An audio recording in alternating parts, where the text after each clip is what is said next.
কি অবস্থা পোলাপান, কেমন আছো সবাই? সবাইকে স্বাগতম জানাচ্ছি আমরা যখন স্টুডেন্ট ছিলাম এর সেকেন্ড সিজনের নতুন একটা এপিসোডে।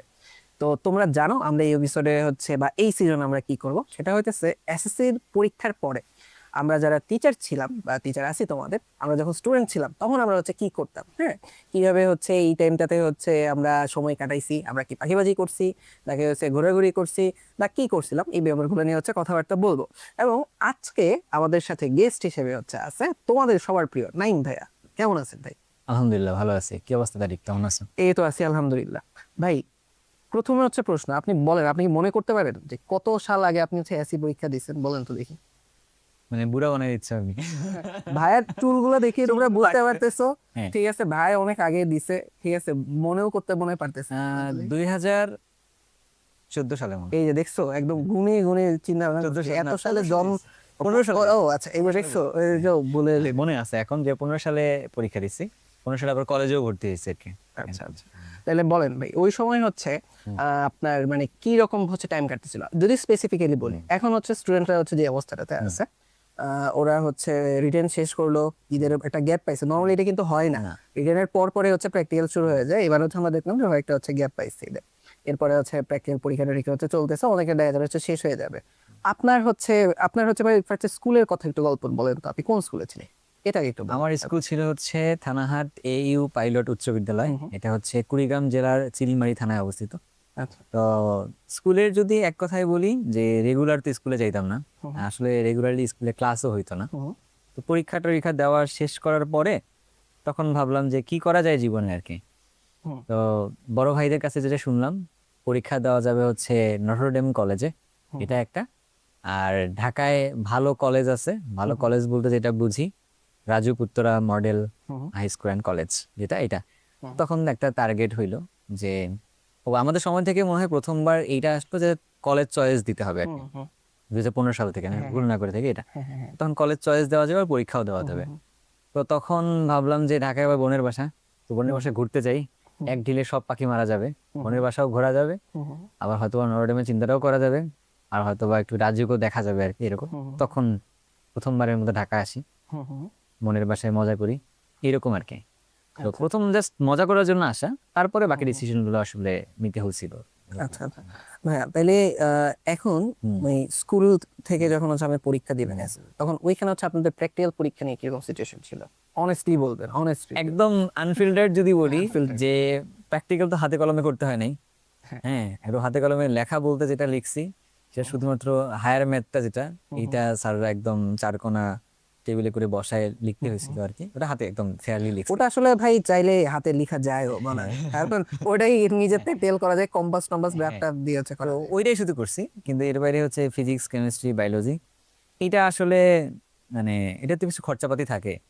হ্যাঁ, সত্যি কথা বলতে এটা আসলে ইনস্ট্রুমেন্ট গুলো অনেক দামি ইনস্ট্রুমেন্ট হয়। হুম। হুম। হুম। তারপরে হচ্ছে জিনিসপত্রগুলোর দাম অনেক বেশি থাকে, আচ্ছা তো আচ্ছা। একটা খরচাপাতি আসলে সব দিক থেকেই থাকতে হয় আর কি। হ্যাঁ হ্যাঁ তো এটা স্টুডেন্টকেও বিয়ার করা লাগে, প্রতিষ্ঠানকেও বিয়ার করা লাগে, হ্যাঁ। আচ্ছা আচ্ছা। যারা এটা তত্ত্বাবধানে থাকে সেখানেও বিয়ার করা লাগে। হুম। হুম। হুম। তো এই যত খরচাপাতিটা বেয়ার করা যায়, তো এরকম একটা মানসম্মত মার্কও আবার আসে আর কি। হ্যাঁ হ্যাঁ। তো এটাও করতে হয়েছে আর কি, উপায় ছিল হুম। না। হুম। হুম। সিস্টেম আসলে চেঞ্জ করার কোনো অপশন নেই। হুম। হুম। কিছু খরচাপাতি হয়েছিল, এভাবেই আসলে পরীক্ষাটাও শেষ হয়েছিল আর কি। আচ্ছা আচ্ছা আচ্ছা। Okay. আপনি প্র্যাকটিক্যাল খাতা কি নিজে নিজে করছিলেন? হ্যাঁ, প্র্যাকটিক্যাল খাতা আমি নিজের হাতে লিখছি। প্র্যাকটিক্যাল খাতা নিজের হাতে লিখছি, কি কি প্র্যাকটিক্যাল আসলে আসবে, এটার জন্য যা করা দরকার, চিন্তা যেটা করা দরকার, আবার কেমন হইতে পারে এগুলো করা এটাও করছি আর কি। হ্যাঁ, কিন্তু আনফেয়ার যে প্র্যাকটিসটা, এটা আসলে পরীক্ষায় মার্ক পাওয়ার জন্য অবশ্যই করছি, এটা বলতে পারি, সমস্যা নেই। কিন্তু প্র্যাকটিক্যালের জন্য যা যা এক্সপেরিমেন্ট করা লাগবে ওই নলেজটা নিজের মাঝখানে ছিল। এবং এটা যদি হইতেছে বলি ভাই, মানে আমার ক্ষেত্রেও যদি বলি, এই আনফেয়ার প্র্যাকটিসটা কিন্তু দেখেন আমি যখন এক্সিজে ছিলাম তখনও হয়েছে। হুম। ইভেন ধরেন হচ্ছে আমি নর্ডেন কলেজের স্টুডেন্ট, আমার এখানে হচ্ছে প্রচুর এরকম হচ্ছে আমরা প্র্যাকটিক্যাল করছি, কিন্তু এইচএসসি তে সিট তো আর আমার কলেজে পড়ে না, ঠিক আছে, অন্য একটা কলেজে হচ্ছে পড়ছে, ওইখানে হচ্ছে এই প্র্যাকটিস করেছে। আমার কাছে মনে হয় এটা বোধহয় বাংলাদেশের একটা ওপেন সিক্রেট। তবে এই জায়গায় আমি একটা অ্যাড করি যে আমি যদি ইন্টারমিডিয়েটে আসি, ইন্টারমিডিয়েটে কিন্তু এটা মোটেও হয়নি। আমার কলেজ ছিল বাংলাদেশ নৌবাহিনী কলেজ, ঢাকা। আমাদের সিট সিট পড়ছিল হচ্ছে শহীদ আনোয়ার গার্লস কলেজে। সো আমাদের কিন্তু শহীদ আনোয়ারে গিয়ে ঠিকই প্র্যাকটিক্যাল করতে হয়েছে, একদম টাইট্রেশন করে মিলাইতে হয়েছে। ফিজিক্সের প্র্যাকটিক্যালগুলো একদম হাতে কলমে ভালোভাবে কলেজেও করতে হয়েছে, প্র্যাকটিক্যাল ভালোভাবে লিখতে হয়েছে, অ্যান্ড রিপিট খাওয়ার যে ব্যাপারটা, এটাও খাইতে হয়েছে। আচ্ছা আচ্ছা। সো মানে ইন্টারমিডিয়েটের প্র্যাকটিক্যাল ভালোভাবে করছি, এইখানে টাকা পয়সার ওই ব্যাপারটা আসলে আসে না। কিন্তু এসএসসি পর্যায়ে আসলে এতটা সুযোগ আমাদের কাছে ছিল না। আমরা আসলে আনফেয়ার যে প্র্যাকটিসের কথা বলতেছি, আসলে আমাদের উপজেলাতে এরকম প্র্যাকটিসটা আসলে ছিল না। হয়তো ফেসিলিটিসটা ওইভাবে মানে ম্যানেজ করা যায়নি ওই সময়। বাট টিচাররা কিন্তু সবাই, আমি টিচারদেরকে দোষ দিচ্ছি না, কারণ অনেক সময় হচ্ছে কি ইনফ্রাস্ট্রাকচারাল ভাবে অনেক হ্যাঁ, কিছুর একটা কিছু কনস্ট্রেন্ট থাকে, হুম, হুম, তো ওই জায়গাটা থেকে। বাট প্র্যাকটিসটা আনফেয়ার ছিল না। আমার কলেজে এরকম ভাবে ছিল না, যতটুকু বলতে পারি মানে আর কি। আমার কলেজের ক্ষেত্রে যেটা হয়েছিল আর কি, আমি নরডেমে গেছি, ওইখানে তো প্র্যাকটিক্যাল নিয়ে সবকিছু সিরিয়াস। ওই যে আপনি যেটা বললেন রিপিট, আমাদের এখানে বলে মেকআপ, আচ্ছা ঠিক আছে? এখানে হচ্ছে জীবনে প্রথম গিয়ে হচ্ছে মেকআপ শব্দটা যে আসলে হচ্ছে সাজগোজের বিষয়, এটা হচ্ছে আচ্ছা। প্রথম জানছিলাম। তো রেগুলারলি হইতেছে, দেখা গেছে প্র্যাকটিক্যাল করা হয়েছে, কিন্তু আমার সিট কোথায় পড়ছিল এটার কলেজটার নাম বললাম না, আচ্ছা। ঠিক আছে? তো ওই কলেজে যাওয়ার পরে যেটা হয়েছে, এই যে আপনি যেটা বললেন এরকম, যে প্র্যাকটিক্যাল পরীক্ষা হবে, যে খরচাপাতির বিষয় আছে, সবাই হচ্ছে এরকম ভাবে তোমরা কন্ট্রিবিউট করবা, এই তো। ওইখানে হইতেছে প্র্যাকটিক্যাল ওরা দিছিল করার জন্য, যতটুকু হচ্ছে দিছিল, আমরা হচ্ছে করছিলাম, কিন্তু ওই জিনিসগুলো যে হচ্ছে খুব অ্যাটেন্টিভলি হচ্ছে মিলানো হয়েছে, যেমন লবণ পরীক্ষা কমন একটা বিষয়, খুব ভালোভাবে যে চেক করা হয়েছে না, বা ধরেন হচ্ছে বায়োলজি, এই তো এরকম ভাবে গেছে আর কি। তো এটা যে ভাই, মানে আমার কাছে এটা মনে হচ্ছে, আপনি যেটা বললেন থানা পর্যায়ে যে এরকম হবে এরকম না, ঢাকার হচ্ছে কেন্দ্রীয় পর্যায়ে হচ্ছে মানে অনেক এরকম ভালো ভালো ভালো ভালো এটা হয়। প্রতিষ্ঠানেও হচ্ছে এরকম থাকে। তো আমাদের এই তো এই সিস্টেমের মধ্যে দিয়ে হচ্ছে যাওয়া লাগতেছে, এই আর কি বিষয়টা, এটা মনে হয় ওপেন সিক্রেট। তো ভাই প্র্যাকটিক্যাল পরীক্ষা গেল, এখন আমার কাছে যেটা হচ্ছে মনে হয় যে এসএসসি পরীক্ষা বিষয়টা হইতেছে এরকম যে 10টা বছর আমি স্কুলে ছিলাম, 10 বছর পরে একটা হচ্ছে একটা স্বাধীনতা পাইছি, যে আচ্ছা। আমি এখন হচ্ছে বড় ভাই। আগে দেখতাম হচ্ছে বড়রা কলেজে পড়ে, ঠিক আছে, বাংলা ছবিতে দেখতাম ও না কলেজে পড়ে, ভার্সিটিতে পড়ে এরকম, এখন আমি হচ্ছে কলেজে উঠবো, এরকম একটা বিষয়। শুরুর দিকে, আর ছুটিটাও কিন্তু একটা বড় একটা ছুটি, 2 মাস শুরুর দিকে দেখা যাচ্ছে অনেক মজা, এক্সপেকটেশন নিয়ে ছুটিটা শুরু হয়েছিল। তো আপনি যেটা বলতেছিলেন যে হচ্ছে প্রথম দিকে চলে আসছেন আপুর আমি আমার বাসায়, বোনের আসছেন, বাসায় আছি, টু বি স্পেসিফিক যদি হ্যাঁ, বলি, যে মানে এই আমার এই নটরডেমের নামটা কেন আসলো আসলে এটাতে, এটা এমন না যে আমরা ডেফিনেটলি যেহেতু একটা প্রতিষ্ঠানকে রিপ্রেজেন্ট করি, এখানে একটা কোর্স আছে বিধায় কথা বলছি, এমনটা কিন্তু না মোটেও। এই জায়গায় জিনিসটা হলো কোথায়, যে আমাদের উপজেলায় নটরডেমে পড়াশোনা করছে দুজন মনে হয় ভাইয়া ছিল। তো ওদেরকে দেখতাম একটা আলাদা সমাদর পাইতো আর কি, হ্যাঁ। আচ্ছা আচ্ছা, তো আর আমাদের উপজেলা যেটা ছিল, যে যারা বুয়েটে বা ঢাকা বিশ্ববিদ্যালয়ে পড়াশোনা করছে, ওদের একটা মানে সম্মানটা আসলে অন্য লেভেলের ছিল আর কি। তো এটা সব হ্যাঁ, জায়গাতেই, সব জায়গায়। সব তো জায়গাতেই। ওই জায়গাটায় থেকে মনে হয়েছে যে তাহলে নরওয়েডে মনে হয় লাইফে অনেক কিছু, বড় কিছু একটা, তো এটা আসলে অ্যাচিভ করতে পারলে ভালো লাগবে। তো ওই জায়গাটার থেকে মনে হয়েছিল যে নরওয়েডে ভর্তি পরীক্ষা দিয়ে দেখি। তবে যদি অনেস্টলি বলি, আমার ওই সময়ে যেটা মনে আছে, যে আমার নিজের প্রতি কোনো বিশ্বাস ছিল না যে আমি এটা পারবো কি পারবো না, এরকম কিছু। জাস্ট মনে হয়েছে যে একটা ট্রাই তো দেওয়া যেতে পারে আর কি এটা। আর কলেজে যদি মানে পড়ার কথা বলি, কলেজে পড়ার মধ্যে একটা আমার ইচ্ছা ছিল যে আমি স্কুল লাইফে তো রেগুলার স্কুল গেলাম না, রেগুলার স্কুল গিয়ে লাভ কি, আসলে রেগুলারলি ক্লাস হইতো না। তারপরে ড্রেস পরে যে স্কুলে যাওয়া যায়, এটা শুধুমাত্র ক্লাস 5 পর্যন্ত করতে পারছি, ইয়াতে আসা যায় 6 থেকে 10 পর্যন্ত করতে পারিনি। তো মনে হচ্ছে আমি এমন একটা কলেজে যাই যেখানে একটু ডিসিপ্লিন লাইফটা থাকবে। তো এটা দেখে মনে হয় যে বড় ভাইদের কাছে জিজ্ঞাসা করা, মাঠের কর্নারে গেলে যে বড় ভাইদের সাথে, যে মাঠের কর্নারে তো মানুষ যায় অনেক সময় অক্সিজেন খাওয়ার জন্য, হ্যাঁ, তো ওই অক্সিজেনটা না, তো মাঠের কর্নারে আপনি যায়। ভালো কর্নারে যেতেন? না, না, আমি ভালো ভালো কর্নারে যেতাম, হ্যাঁ, যেখানে রিয়েলি আসলে গঠনমূলক কিছু হতো সেখানে যেতাম। তো সেখানে বড় ভাইরা যারা আসতো, তারা দেখতাম কেউ রংপুর ক্যান্টে পড়াশোনা করছে, খোলাহাটি ক্যান্টে পড়াশোনা করছে, যেহেতু আমার বাড়ি হচ্ছে কুড়িগ্রাম। তো তাদের কাছে শুনতাম তাদের লাইফটা হচ্ছে অনেক স্ট্রাগলের একটা লাইফ। আবার কিছু ফ্রেন্ড ছিল যারা ক্যারেটে পড়তো, ওদের লাইফটা স্ট্রাগলে, ওদের ড্রেস আপটা ঠিকঠাক রাখা লাগে, যে জামার ইনটা ভালো রাখা লাগে আর কি, চুলটা ঠিক রাখা লাগে। তখন আমার একটা মনে হয়েছিল যে এইরকম একটা জায়গায় যদি হতো তাহলে খুব ভালো হতো। তবে আরেকটা জিনিস অ্যাড করবো, যে পরীক্ষার পরে পরে এগুলো ভাবছি না, পরীক্ষার পরে পরে ভাবছি যে একটু ওই খোলামেলা ভাবে ঘুরে বেড়াই একটু। তো ঘুরতে বেড়ার জন্য আমার কাছে একটা জিনিস ছিল, বোনের বাসায় যাওয়া। বোনের বাসা ছিল ঢাকায়, তো ঢাকায় ঘুরতে যাই। সো ঘোরার আসলে মূল ফোকাসটা ছিল, এর পরবর্তীতে বাকি ফোকাসগুলো আর কি। ঢাকায় এসে ভাই হচ্ছে ঘুরে ঘুরে বলতে মানে কি করছেন?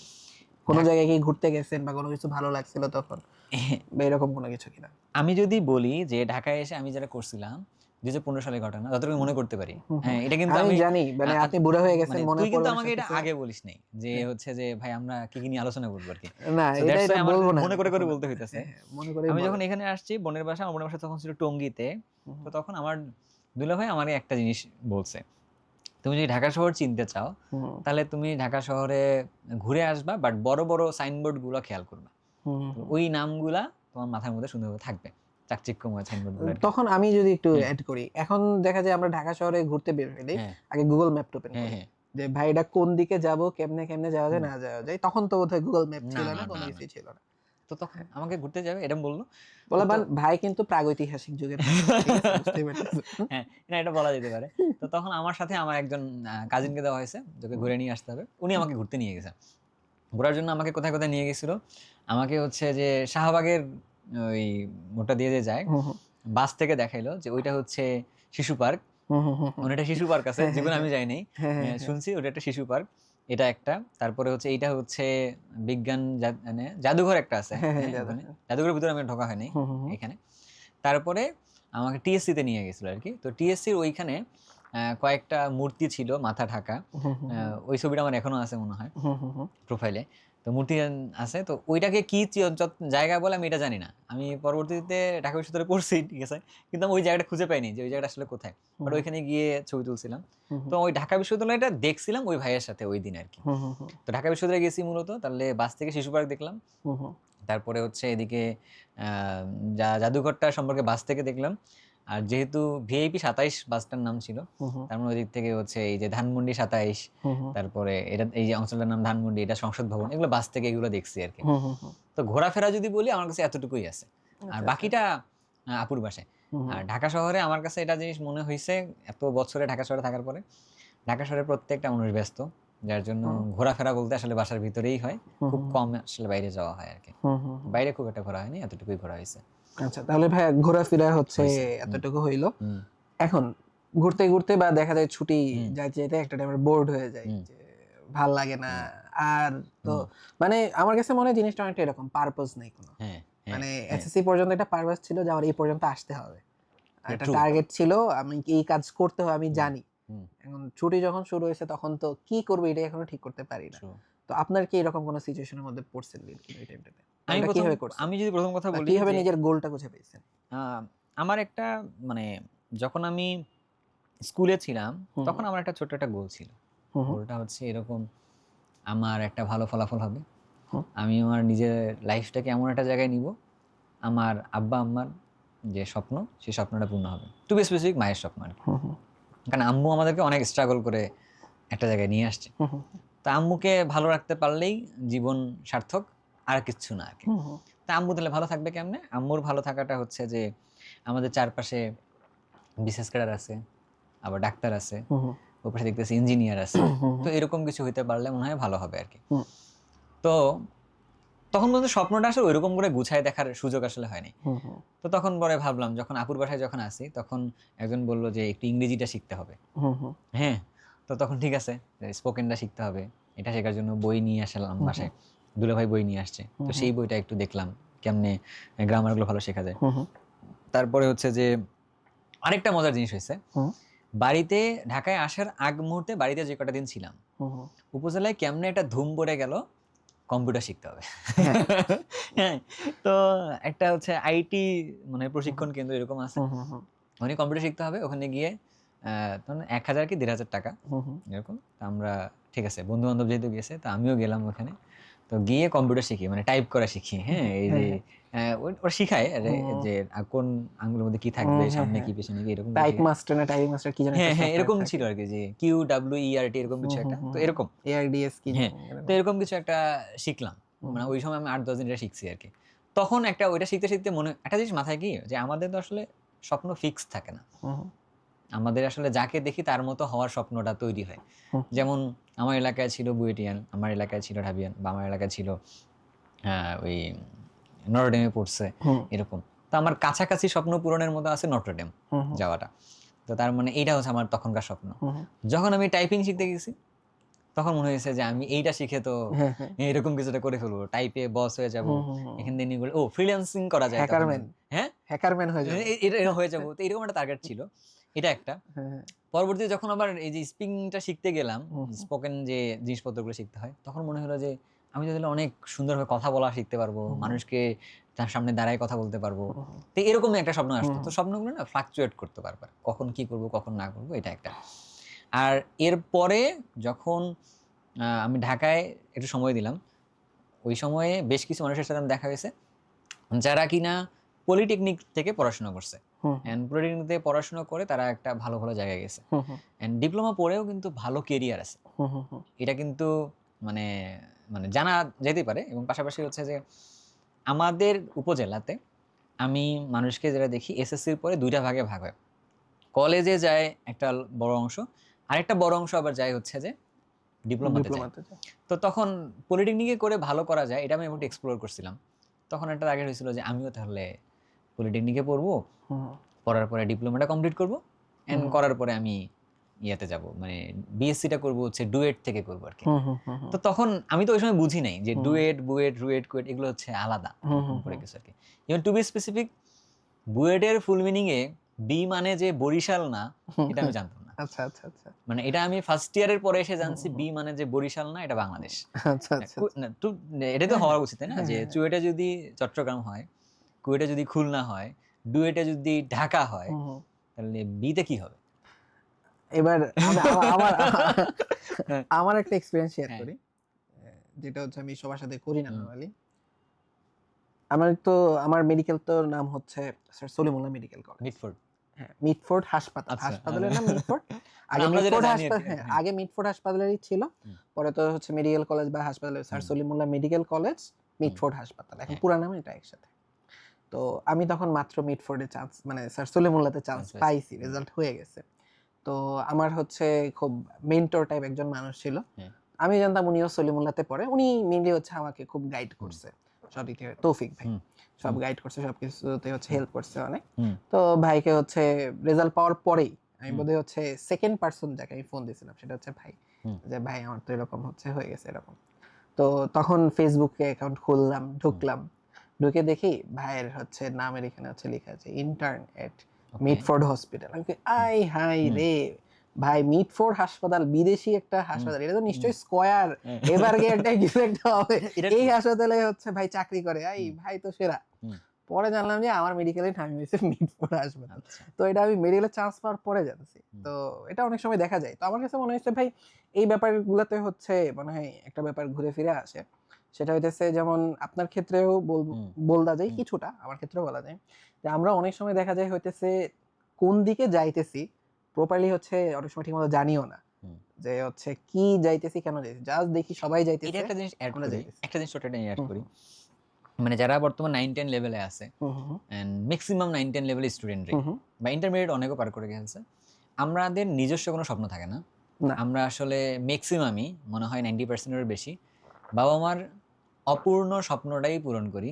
এক্স্যাক্টলি। কাইন্ড অফ বাবা মা আমাদেরকে ভাড়া করে তাদের স্বপ্নটা পূরণ করার জন্য, অ্যান্ড আমরা যদি পূরণ করতে না পারি তো সেটা অন্য দিকে চলে যায়, বাট আমাদের নিজস্ব স্বপ্নটা থাকে না। বাট এই জিনিসটা আমার ক্ষেত্রেও ছিল অ্যান্ড এখনও আছে। বা যখন আমি কলেজে উঠছি তখন আসলে এই জিনিসগুলো আমার আস্তে আস্তে চেঞ্জ আসছে। অ্যান্ড চেঞ্জ আসার পিছনে মানে বড় কারণগুলো ছিল হচ্ছে আমার কলেজের টিচারদের বেশ কিছু কথাবার্তা। তো আমার কাছে মনে হয়েছে যে একটা স্টুডেন্ট বা একটা মানুষ সে জীবনে কি করবে এটা তো সে অন্য কারো দেখে শেখে, কিন্তু অন্য কারো দেখে কি কি হবে জীবনে এটা শেখা উচিত না, বরঞ্চ অন্য কাউকে দেখে এটা শেখা উচিত জীবনে কি হব এটা হওয়ার জন্য কিভাবে চিন্তা করা উচিত। হ্যাঁ, যদি কেউ এরকম করে চিন্তাটা করতে পারে একবার, তাহলে ও রাস্তাটা খুঁজে পায়। দিস ইজ হাউ আমি আসলে আমার রাস্তাটা আসলে ওই সময় খুঁজে পাইছিলাম যে আমি আসলে কি করব জীবনে। মানে একটা মানে কথা আছে যে ঢাকা কলেজের সামনে একটা মনে হয় এই লাইনটা লেখা আছে, নো দাই সেলফ, নিজেকে জানো। মানে এটা মানে খুব ভারী কথা হয়ে যেতেছে পোলাপানের সাথে, যে নো দাই সেলফ জিনিসটা হচ্ছে পোলাপান কিন্তু ভাই এখন বড় হয়ে গেছে না, ওরা দাবি করে আচ্ছা, যে আমরা বড় হ্যাঁ, হয়ে গেছি, বড় হয়ে গেছে। ভারী কথা আসলে শোনায়। এটার কথা ট্রু যে কলেজে উঠলে মনে হয় যে আমি একটু বড় হয়ে গেছি। আমার হচ্ছে যে আমাদের সময় ছিল এরকম গেঞ্জিটা মানে এরকম করে দিলে বড়, মানে যারা এটা দিত তারা হচ্ছে মানে বড় হয়ে গেছে, তারপর একটু স্লিপটা একটু ভাঁজ করে, স্লিভটা একটু এটা ভাঁজ করে দিতে হয়, এগুলো বড়। তারপর হচ্ছে যে অনেকে আবার দেখতাম হাতের মধ্যে কি যেন একটা লাগাইতো, হ্যাঁ, এগুলো হচ্ছে বড় লক্ষণ ছিল। এবং এখন কিন্তু ভাই ওরা কিন্তু একটা জায়গাতে, এমন একটা জায়গাতে আছে দেখবেন, ওরা যদি কোনো কিছু সিনিয়রদের কাছ থেকে হচ্ছে চায়, বাবা মার কাছ থেকে মনে করছে তুমি ছোট এগুলো এখন না, আবার কোন একটা ভুল করছে এত বড় হইছো এখনো তুমি এটা পারো না, ওরা কিন্তু একটা ভালো একটা চিপার মধ্যে আছে। তো যেহেতু ভারী কথা আসতেছে ওদেরকে আমরা বড় ধরে এটা চাপাই, সমস্যা নেই। তো এই জন্য কইতেছি যে কি যে মানে কি যেন কইতেছি না, নো দাইছো। No thyself. আচ্ছা, আমি এটা ভুলে যাই মাঝে মধ্যে একটু, যে তোমাদের হচ্ছে যে কি তোমরা কিভাবে নিজেকে চিনবা। তো এই জায়গাটায় যদি তোমার সিনিয়র, তোমার টিচার, তোমার গার্ডিয়ান তারা যদি এই জায়গাটা হেল্প করে তাহলে তোমার স্বপ্নটা সঠিক দিকে যাওয়ার চান্সেস বেশি। আর যদি মানে তুমি কারো স্বপ্ন পূরণ করতে যাও বা কাউকে দেখে তোমার যদি ওই স্বপ্নটা পূরণ করার স্বপ্ন যদি জাগে, আমার এতটুকু এক্সপিরিয়েন্সে আমার মনে হয় যে এইটা অনেক বেশি দূর যায় না, এটা কিছু দূর যাওয়ার পরে আসলে আটকে যায়।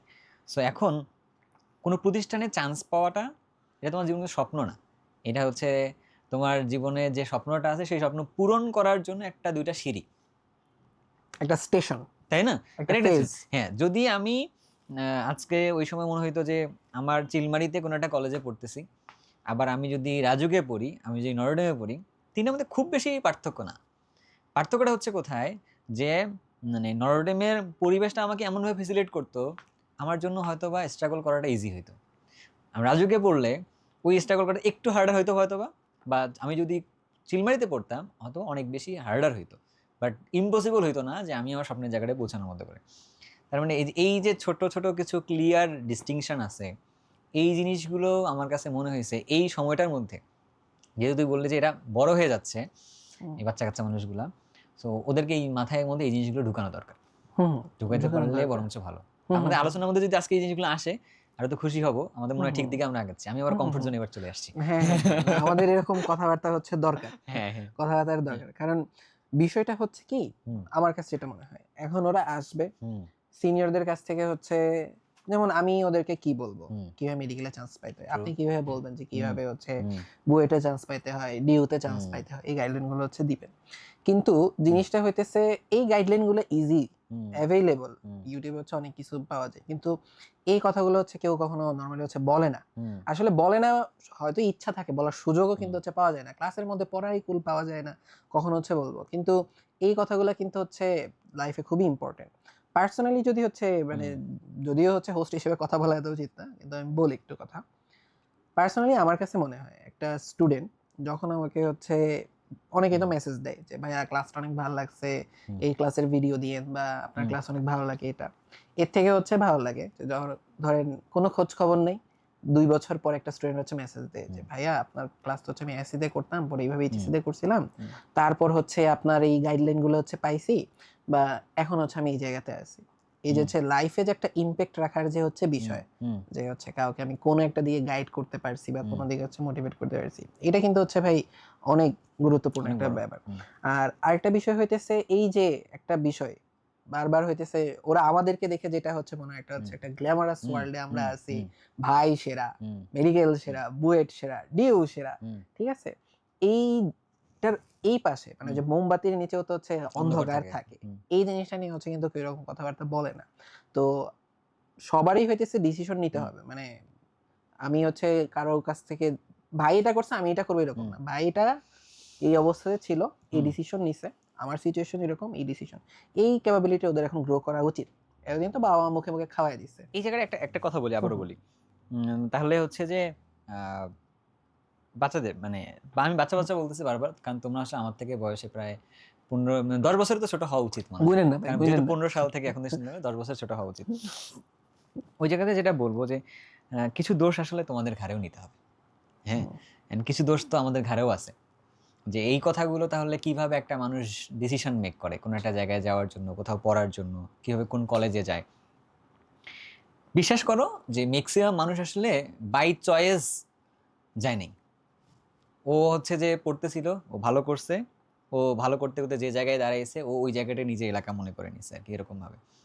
তুমি যদি বলো যে তুমি কি নিজের চয়েসে মেডিকেলে গেছো, নিজের চয়েসে মানে বুয়েটে গেছো, নিজের চয়েসে ঢাবিতে গেছো, এইটা খুব কম মানুষ বলতে পারবে আর কি।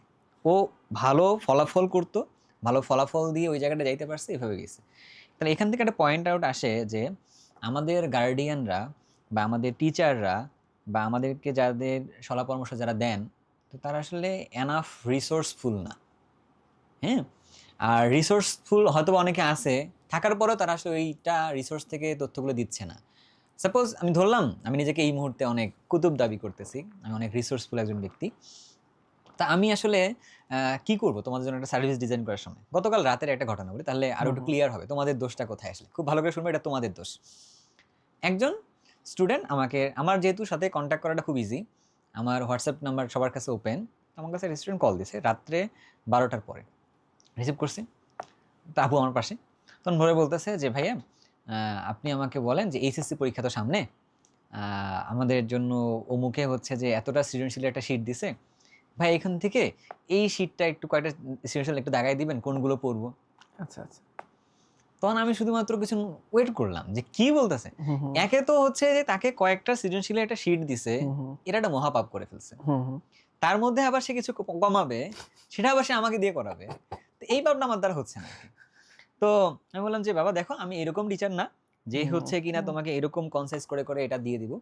আমি হায়েস্ট তোমাকে করতে পারবো যে এই টপিকগুলো পড়ে যাও, এই টপিকগুলোর মাধ্যমে হয়ে যাবে। এটা তোমার দোষ কেমনে? তুমি পুরো বইটা পড়ার পরে পরীক্ষার আগে তুমি চাচ্ছ কি যে তোমার জায়গাটাতে সৃজনশীলগুলো মানে আরো ছোট হয়ে আসুক, সাজেশন আসুক। তুমি যদি এইভাবে নিজেকে গ্রো করতে থাকো, নিজের ব্রেন ডেভেলপমেন্ট তুমি যদি এভাবে করে নাও, তাহলে আসলে তুমি তোমার পার্সোনাল ফিউচারের জন্য, পার্সোনাল ফিউচার বলতেছি, তোমার পার্সোনাল ফিউচারের জন্য কতটা সুন্দরভাবে চিন্তা করতে পারবা, এটাও একটা প্রশ্নের জায়গায় থাকে। তো শিক্ষা কিন্তু তোমার মানসিক বিকাশটার জন্য জরুরি। হ্যাঁ, আর ফলাফলটা জরুরি হচ্ছে নেক্সট স্টেশনটা কতটা ভালো স্টেশন হবে। আমি তোমার কথাটাই টানলাম। হুম হুম হুম। ফলাফলটা তোর জরুরি, কোনটা ভালো স্টেশন হবে। কি হবে আমি যদি আজকে বোর্ডে টপ 1 2 3-তে না থাকি, আমি ধরলাম নরডেমে চান্স পাই নাই, হুম আমি হইনি, আমি ঢাকায় আসি নাই, আমি এলাকার একটা কলেজ থেকে পড়ছি, হুম হুম। তার মানে কি আমি ধরলাম ভালো করতে পারবো না এডমিশনে গিয়ে? অবশ্যই। আমি ভালো করতে পারবো কিন্তু আর কি। তার মানে কখন ভালো করতে পারবো? যখন আমি আসলে আমার বইয়ের সাদা বাদে কালো রঙিন যতগুলো আছে সব জিনিসগুলো ভালোভাবে পারি, এনাফ তো। কিন্তু আমরা ওইভাবে গ্রো করতেছি না নিজেদেরকে। তোমরা যদি নিজেদের পড়াশোনা করার সময় মেন্টালিটিটা গ্রো না করো, তাহলে তোমাদের ড্রিমগুলো যেটা আছে, যেটা তোমাদের পরের স্টেশন তুমি যেখানে যাবা, তোমার যত ভালো স্টেশনে দিই না কেন ভালো হবে না। তারিফকে আমি একটা প্রশ্ন করি, আমি একটু কিছু হোস্টের ক্যারেক্টার পারবো বলি। হ্যাঁ, যে আমি তারিফকে তখন এটা শুরু করার আগে বলতেছিলাম যে আসলে আমরা কোন মোডে কথা বলবো। সো ধরুন তারিফ পড়ছে নরডেমে। নরডেম এই মুহূর্তে বাংলাদেশের মানে টপ কলেজের মধ্যে একদম যদি শীর্ষ করি শীর্ষে আছে। এখন তাই নরডেম থেকে চান্স পেয়েছে, খারাপ করছে এমন কেউ নেই, অবশ্যই চান্স পায় নাই এমন কেউ নেই। অবশ্যই। তাহলে ও তো ভালো স্টুডেন্টই ঢুকছিল, হুম তো হুম। ও তাহলে চান্স পাইলো না কেন? এটাই, এটা হচ্ছে ফার্স্টে আমাদের হ্যাঁ, বুঝতে হবে হ্যাঁ, যে আমি নটরডেমে যাব কেন। মানে হুম, বিষয়টা হইতেছে হচ্ছে কি, নটরডেম আমাকে হচ্ছে অনেক ফ্যাসিলিটিস দিবে, হুম, অনেক প্রেসারও দিবে। প্রেসারটা আমার ভালোর জন্যই দিবে, হুম, ফ্যাসিলিটিস হুম, দিবে এমন না যে হইতেছে হুম, আমার কোনো অপরচুনিটি হুম, দিয়েছে না ওদের প্রেসার দিতেছে। হুম, অপরচুনিটি দিতেছে, একটা প্রেসারের মধ্যে নিবে, একটা রুটিন টাইপ একটা হচ্ছে হুম, লাইফও আমাকে দিবে সবকিছু। ব্যাপার হচ্ছে ওটার সাথে আমি নিজে অ্যাডজাস্ট করতে পারবো কিনা। হুম, যদি আমি অ্যাডজাস্ট করতে পারি আমার হুম, হচ্ছে খুবই ভালো একটা আউটপুট আসবে, যদি আমি অ্যাডজাস্ট না করতে পারি আসবে না।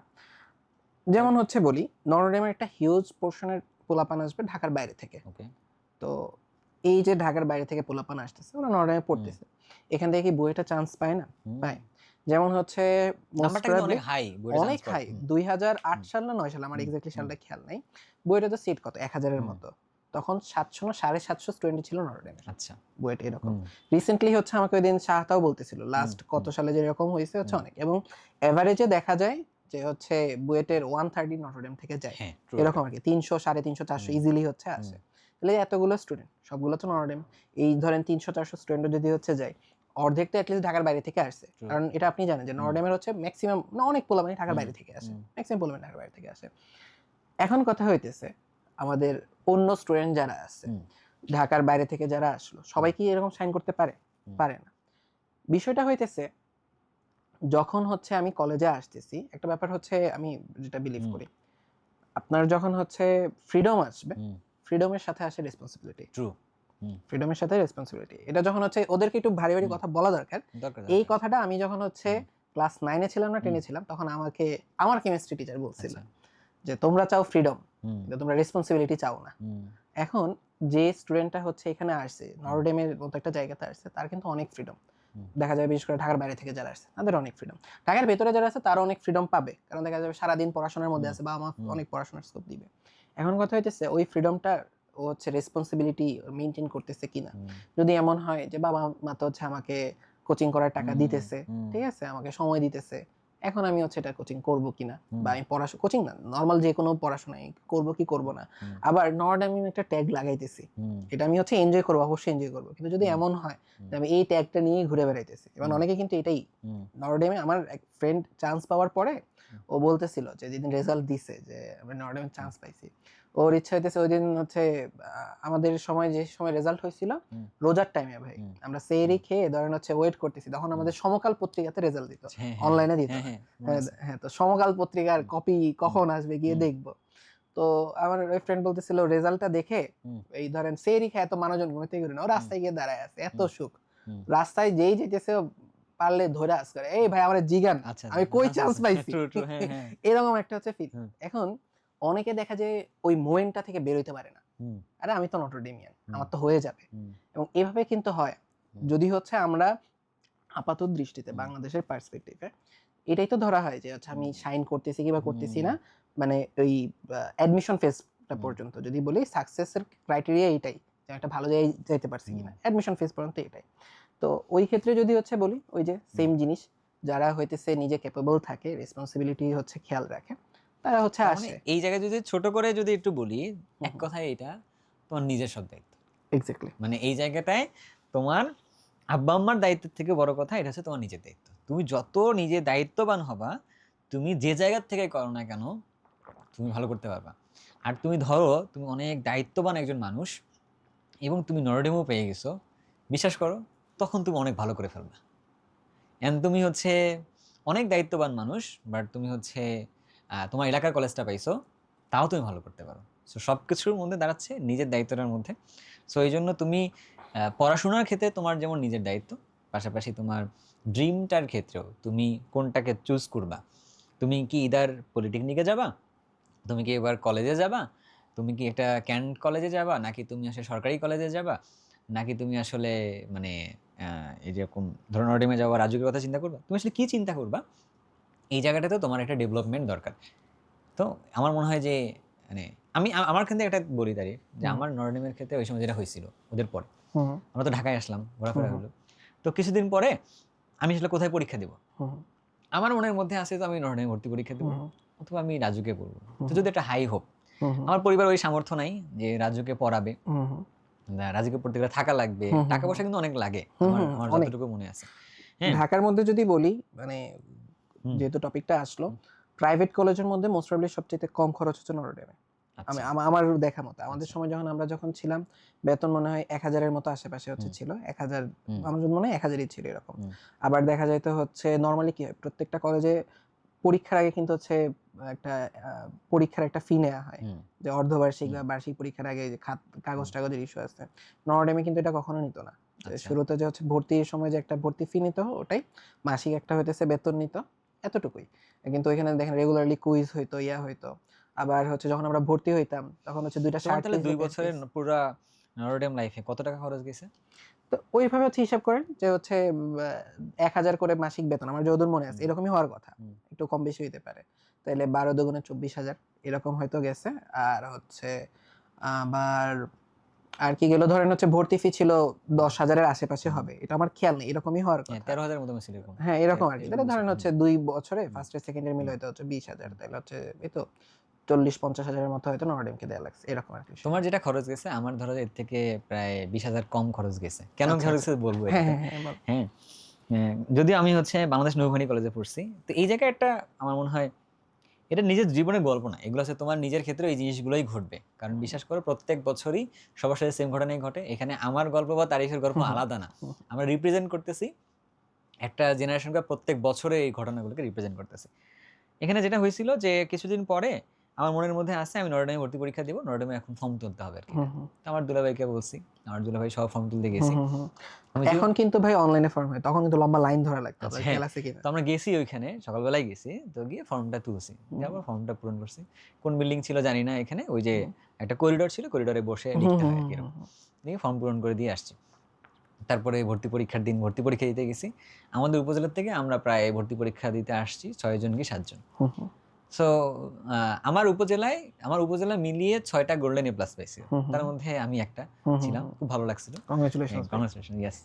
না, এটা আসলে সত্যি কথা বলতে ওই সময় ওই রেজাল্টটাকে আমি আসলে নিজের খুব দাবি করি আর কি। ভাই এটা আমিও দাবি করব ভাই, আপনারা বলি আমাদের সময় দেখেন এখন এইচএসসি তে এ প্লাস আছে লাখ, আমাদের সময় এইচএসসি তে এ প্লাস কত ছিল? আমার যেমন আমার ব্যাচে এইচএসসি তে এ প্লাস ছিল মানে 20,000 না 24,000 এরকম। আচ্ছা, তো আপনাদের ব্যাচেও এরকম আশেপাশে ছিল, তো এটা ওন করার মতো একটা না এটা বিষয় অন্য ভাই। কারোর মধ্যে কেন আমি বলছি, আরেকটু তো ইয়ে আছে যে আমার কাছে, যে আমার সাথে ওই সময়ের ঘটনা, আমার যারা বন্ধু বান্ধব আছে ওটা থাকলে খুব ভালো হতো এখানে। আমিও মানে কোনো একদিন এগুলো নিয়ে আলোচনা আসলে হবে, বাট ওটা আলোচনা আলাদা, বাট আমি ওই ব্যাপারটা ওন করি রেজাল্টটাকে। তো আমাদের বন্ধু বান্ধব আমরা আসলাম পরীক্ষা দিতে, প্রায় 6-7 জন মনে হয় এরকম।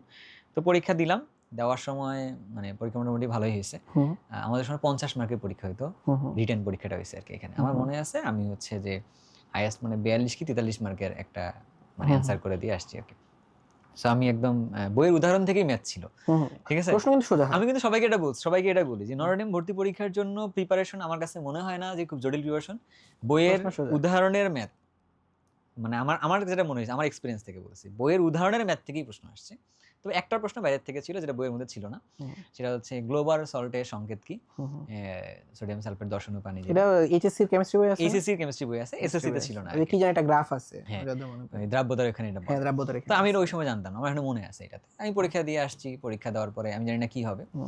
তো ঠিক আছে, এখন আল্লাহ পাক চায় নাই, হয়তো এই জন্য হয় নাই।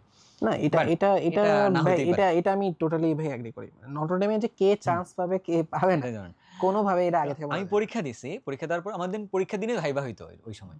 তোদের সময় এটা হইতো কিনা আমি জানি না। আমরা পরীক্ষা দিয়ে ভাইবা দিয়ে তো ভাইবার সময় গিয়ে বসলাম, ভাইবাতে গিয়ে আমার তো আগে কিন্তু বলে দিছে যে ভাইবাতে কিন্তু বলতে হবে আশেপাশে একটা জায়গায় থাকে। আমি বলছি শান্তিবাগ, শান্তিবাগ মানে আশেপাশে জায়গাটা। তো শান্তি বলছি না, আমি হচ্ছে এখানে শান্তিবাগে থাকবো এরকম কিছু বলছি। ও বলছিল যে কোথায় চান্স পাইলে কোথায় থাকবা না থাকবা, এই এক্সপিরিয়েন্সটা আছে। তারপর আমাকে আরেকটা প্রশ্ন করছিল, খুব চমৎকার একটা প্রশ্ন, তোমাদের জানি না তোমাদেরকে এটা কিভাবে অ্যান্সার করতে হয় আমি জানি না, তোমরা হয়তো ভালো বলতে পারবো আরো। বলছিল যে তোমার যদি নটরডেমে চান্স হয়, তোমার তো বাবা মা অনেক দূরে, তোমার যদি মোবাইল তোমার কাছে থাকে, তুমি তাহলে কি করবো? মোবাইলটাকে বাসায় রেখে আসবা নাকি মোবাইল আসলে ক্যাম্পাসে নিয়ে আসবা? তাহলে কি করবা? এখন বিপদে পড়ে গেছি না, বাটন মোবাইল। বলছি যে আসলে তো এটাও তো ঠিক, ভাবলাম ওখানে বসে বসে যে ক্যাম্পাসে যদি না নিয়ে আসি আর যদি একটা দুর্ঘটনা হয়ে যায় তাহলে তো বিপদ না এটাতে। আমার কাছে মনে হচ্ছে অনেক বেশ কিছু টেকনিক্যাল প্রশ্ন ছিল, মজা লাগছে, জীবনে প্রথমবার ভাইবা দেওয়ার একটা এক্সপিরিয়েন্স ছিল আর কি এটা। সো নটরডেমের ভর্তি পরীক্ষা, নটরডেমের ভাইবা দেওয়াটার এই এক্সপিরিয়েন্সটা আমার আছে, এন্ড খুব ভালো লাগছিল, টু বি স্পেসিফিক যদি বলি খুব ভালো লাগছিল এটা। কিন্তু নটরডেমে হয়নি পরবর্তীতে। রেজাল্ট তো সমকাল পত্রিকা দেয়, আমার বন্ধু বান্ধবদের মধ্যে থেকে একজনের আসছে নটরডেমে, ওইটা ভিন্ন প্রসঙ্গ, আমরা ওদিকে না যাই। তো পরবর্তীতে যখন কলেজের চয়েস দিতে হইলো, এটা একটা, আমি তো জানি না যে ঢাকায় কোন কলেজ ভালো, আমি শুধু জানি রাজুক ভালো, ঠিক আছে।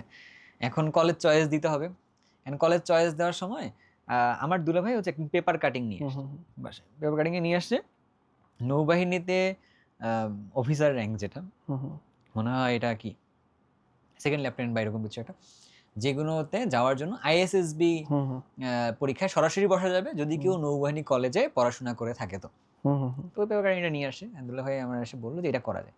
তো আমি তখন ওইটা দেখে যখন সার্চ করে দেখলাম যে আসলে তো নৌবাহিনী মানুষজন দেখতে অনেক ফিট, কেমনে ড্রেসটা সাদা, পাটা যে ভি আকৃতি করে থাকে, সুন্দর থাকে ফিটফাট, তো এরকম হতে বলে তো ক্ষতি নেই। তো ওই প্রথম নৌবাহিনী কলেজের প্রতি একটা আলাদা একটা আগ্রহ জন্মেছে, বাট আমার কিন্তু এখনো অ্যাফেকশন আছে হচ্ছে তোর রাজুকের প্রতি আর কি। তো এখন চয়েস দিতে হবে, কলেজ চয়েস। তো আমি প্রথম যেটা, আমরা তো জানি না যে কোন চয়েস বা কেমনে দেয়, আমার বিশ্বাস করো আমার কোনো গাইডেন্স ছিল না, কেউ ছিল না। আমি ওই যে টঙ্গী সরকারি কলেজের সামনে যেখানে চয়েস দেয় ওখানে গিয়ে চয়েস দিতেছে, যে 1 নাম্বার চয়েস হচ্ছে বাংলাদেশ নৌবাহিনী কলেজ, তারপরে 2 নম্বরে মনে হয় আদমজি এরকম কিছু একটা, 3 নম্বরে মানে রংপুর কেন, 4 কি 5 গিয়ে দিছি হচ্ছে তোর রাজুক। আচ্ছা আচ্ছা আচ্ছা। তো তার মানে আর আমার যেহেতু রেজাল্টও ভালো ছিল, তার মানে 1 নাম্বারটাই আসবে হচ্ছে সবার শুরুতে, প্রথমটা আসবে, এটা আমি জানতাম না এরকম করে। তো যাই হোক, এইভাবে একটা কলেজ আসলে চয়েস হয়ে গেছিল। তো এখান থেকে একটা লার্নিং এর বিষয় আছে, প্রত্যেকটা ফেজে কিন্তু আসলে আমরা ধাক্কা খাই। নটরডেমের জন্য যখন আমি পরীক্ষা দিতে গেছি, কেউ তো আমারে বলে দেয়নি যে কি পড়তে হবে। আজকে মানে এখন দেখে খুব ভালো লাগে যে মানে পুরো একদম কুড়িগ্রামে বসে থাকা একটা ছেলে বা একটা মেয়ে, ও এখান থেকে বসে নটরডেমের প্রস্তুতি নিতে পারে। ঢাকায় বসে থাকা একটা ছেলে মেয়ে নর্ডেমের প্রস্তুতি নিতে পারে, হুম হুম। বা কুড়িগ্রাম থেকে বসে থাকা একটা ছেলে মেয়ে জানে যে কিভাবে কত মার্ক হলে রাজুকে গত বছর কি ছিল না ছিল এটা জানে। আমি মনে হয়েছে আমি আসলে প্রাগৈতিহাসিক যুগের মানুষ, আমি জানতাম না এটা। সেম মানে ভাই, মানে আমিও তো হচ্ছে আপনার আশেপাশের আশেপাশে যুগেরই এই মানুষ। যে 1 বছরই কিন্তু তুই তো আমিও না না প্রাগৈতিহাসিক। তুই কিন্তু ঢাকায় ছিলি। হ্যাঁ, আমি ঢাকায় ছিলাম। ঢাকায় ছিলি বিধায় তোর অনেক কিছু জানাশোনা আছে, হ্যাঁ হ্যাঁ আমাদের হ্যাঁ। কিন্তু এত কিছু জানাশোনা ছিল না, না। আমি বলবো ঢাকায় থেকেও দেখেন ভাই, আমি হচ্ছে জিনিসগুলো কখন জানছি, আমি জিনিসগুলো জানছি হচ্ছে যে কলেজ অ্যাডমিশনের জন্য কোর্সে ভর্তি হয়েছি। কোর্সগুলোতে মেইনলি যদি হইতেছে বলি, আমাদের সময় হইতেছে কোর্সগুলো ছিল এরকম যে এক ক্লাসে পুরো বায়োলজি বই, আমার মনে হয় হচ্ছে কোর্সে তখন হচ্ছে এরকম ছিল 2 ক্লাসে বায়োলজি বই শেষ, এরকম একটা অবস্থা, না 1 ক্লাসে শেষ। মেইনলি হচ্ছে তখন নতুন করে পড়ার জন্য যেতাম না, আমি যেতাম হচ্ছে সিনিয়র ভাই কি বলে, আচ্ছা এটা হচ্ছে জাস্ট এই গাইডলাইনটার জন্য, এটাই কিন্তু হচ্ছে অনেক ইম্পর্টেন্ট। যেমন হচ্ছে এই যে ধরেন হচ্ছে আপনি একটা কথা যে বললেন যে এই প্রশ্ন করছে, করার পরে হচ্ছে ওই জায়গাতে আমি চিন্তা ভাবনা করছি, আপনি করে তারপরে হচ্ছে একটা অ্যান্সার দিছেন। আমাদেরকে এরকম অনেক কোয়েশ্চেন, তাদের কোয়েশ্চেন আগে থেকে বলতো, নর্ডেমের কিছু কমন কোয়েশ্চেন থাকে, এগুলো আমাদেরকে হচ্ছে বলে দিত। তারপর হচ্ছে এরকম ক্রিটিক্যাল কিছু কোয়েশ্চেন বলতো যে এটা উত্তর দিলেও আপনি ফাঁসবেন, ওইটা উত্তর দিলেও আপনি ফাঁসবেন, কি করবেন। তো একটা ব্রেইনস্টর্মিং এর সুযোগ ছিল, তো দেখা যেত হচ্ছে এইগুলা কোর্সে যাওয়ার পরে হচ্ছে অফলাইনে হচ্ছে পাওয়া গেছিল, কিন্তু অনলাইনেও কিন্তু হচ্ছে জিনিসগুলো এরকম অ্যাভেলেবল ছিল না, এখন তো এটা ইজিলি পাওয়া যায় না, আমি যেটা বলি কি গাইডেন্স খুব ইম্পর্টেন্ট একটা ব্যাপার, অনেক। অনেক ইম্পর্টেন্ট একটা ব্যাপার। আমার কাছে ছিল না, তার মানে আমি এটাকে এস্টাবলিশ করবো না যে আমি ভালো কিছু পাইছি এই জায়গাটা। আমি বলবো যে যদি আমার ওই সময় গাইডেন্সটা থাকতো হুম হুম হুম। যে কলেজে কিভাবে চয়েস দিতে হয়, আবার যদি গাইডেন্স এটা থাকতো যে নর্ডেমে ভর্তি পরীক্ষা দিতে যাচ্ছ পড়ে যাও। বিশেষ করে আমি কোনো পড়াশোনা করিনি, মানে আমি তো বই ছেড়ে দিয়ে আসছি ওই সময়, এসএসসি পরীক্ষার পরে বই ছেড়ে দিয়ে বেঁচে তো। ছিলেন? হ্যাঁ, বেঁচে ছিলেন? না বেঁচে দিইনি, আমার এখনো আমি কিন্তু বই বেচার মানুষ না। আমি ইভেন কলেজে কোন কলম দিয়ে লিখছি ওই কলম আমার কাছে এখনো আছে। আমি হচ্ছে এটা বেচি না কখনো, এটা আমার কাছে আছে। আমি এটার মনে হয় যে আমি যখন হার্ডওয়ার্ক করছি, হার্ডওয়ার্কের সিম্বলগুলো থাকা উচিত নিজের সাথে থাকে। আমার এখনো যখন বাসা চেঞ্জ করি তখন আম্মু বলে যে এই জিনিসগুলো আমি নিয়ে যাই, বাড়িতে নিয়ে যাই। আমি বলছি না, এটা আমার সাথে থাকবে আর কি, কারণ এইখানে আমার হার্ডওয়ার্কটা জড়িত আছে। আমি এগুলো আমি টানবো, তোমাদের কাউকে টানার দরকার নেই। আমার বড় বোন কতদিন বলছে যে এটা বেচে দিই, বলছি না বেচা হবে না, এটা আমার কাছে থাকবে। তো কি হয়েছে যে আমার তো কেউ বলে নাই যে কেমনে প্রস্তুতি নিতে হবে আর কি।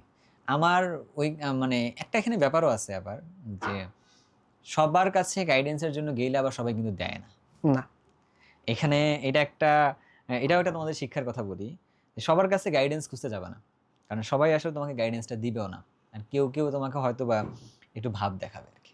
সো আমি মনে আছে, নাম বলতেছি না, যে নরডেমেরই একজন যার কাছে গাইডেন্স খুঁজতে গেছিলাম, তো বলছে যে এটা আমারই কঠিন কিছু না, জাস্ট পরীক্ষা দিয়ে আসো। আমরা যখন বসি তখন তো আমার কেউ গাইডেন্স দেয়নি। তো তখন ঠিক আছে, তখন আমার কাছে মনে হয়েছে এটা আমারই কঠিন কিছু না, জাস্ট পরীক্ষা দিলেই তো আসলে হইলো। কিন্তু আসলে এটা আমারই কঠিন কিছু। কারণ কি, যে যখন আমি পরীক্ষা দিতে বসতেছি সারা দেশ থেকে, মানে যদি আমরা engineering admission test, medical admission test, ঢাবির ভর্তি পরীক্ষা এগুলোকে যদি মনে করি যে মোস্ট কম্পিটিটিভ এক্সাম, তাহলে সেকেন্ড মোস্ট কম্পিটিটিভ এক্সাম আসলে আমার মনে হয় নটরডেমকে দিতে হবে। কারণ সারা বাংলাদেশ থেকে টপ স্টুডেন্টগুলা তারা টার্গেট করতেছে যে আমি এইখানে এসে পড়বো। টপ স্টুডেন্টদের মধ্যে কম্পিট করে ভালো পজিশন মেক করাটা টাফ। এই জায়গায় শুধু সাবজেক্টিভ নলেজ থাকলে হবে না, বরঞ্চ তোমার হচ্ছে যে আরও যতগুলো নলেজ দরকার, এক্সামের যাওয়ার আগের প্রিপারেশন, এক্সাম কন্ডিশনে কী কী করতে হবে, তারপরে হচ্ছে কিভাবে তোমার কোন কোন ম্যাটেরিয়ালগুলো পড়তে হবে, কোন ম্যাটেরিয়াল কোন জিনিসগুলোকে বাদ দিতে হবে। কম্পিটিশনে সবচেয়ে আমার কাছে মনে হয় এটা জরুরি ব্যাপারটা হচ্ছে এটা, যে কোন কারণে আমাকে বাদ দিতে পারে, ওই জায়গায় নিজের প্রস্তুতিটা ভালো করে নাও। কোন কারণে তোমার নিতে হবে এটা তুমি খুঁজো না, তুমি নিজে খুঁজেই পাবা না। তোমরা যদি বলা হয় যে আমার কোন কারণে তোমাকে মানে এই সুযোগটা দেওয়া উচিত, তুমি বলতেই পারবা না, ঠিক আছে। বাট তোমরা যদি বলি যে তোমাকে কোন কারণে আমি বাদ দিব, ইজিলি বলতে পারবা। এটা একটা ছোট এক্সাম্পল আমি সবসময় দিই। কাপড়ের দোকানে গেলে যদি তোমাকে বলা হয় তুমি কোন কাপড়টা নিবা, তুমি চুজ করতে পারবা না। তো যে বলা হয় যে এই কাপড়টা নিবা কি না, নিব না। কেন নিব না? এই কালার ভালো লাগে না।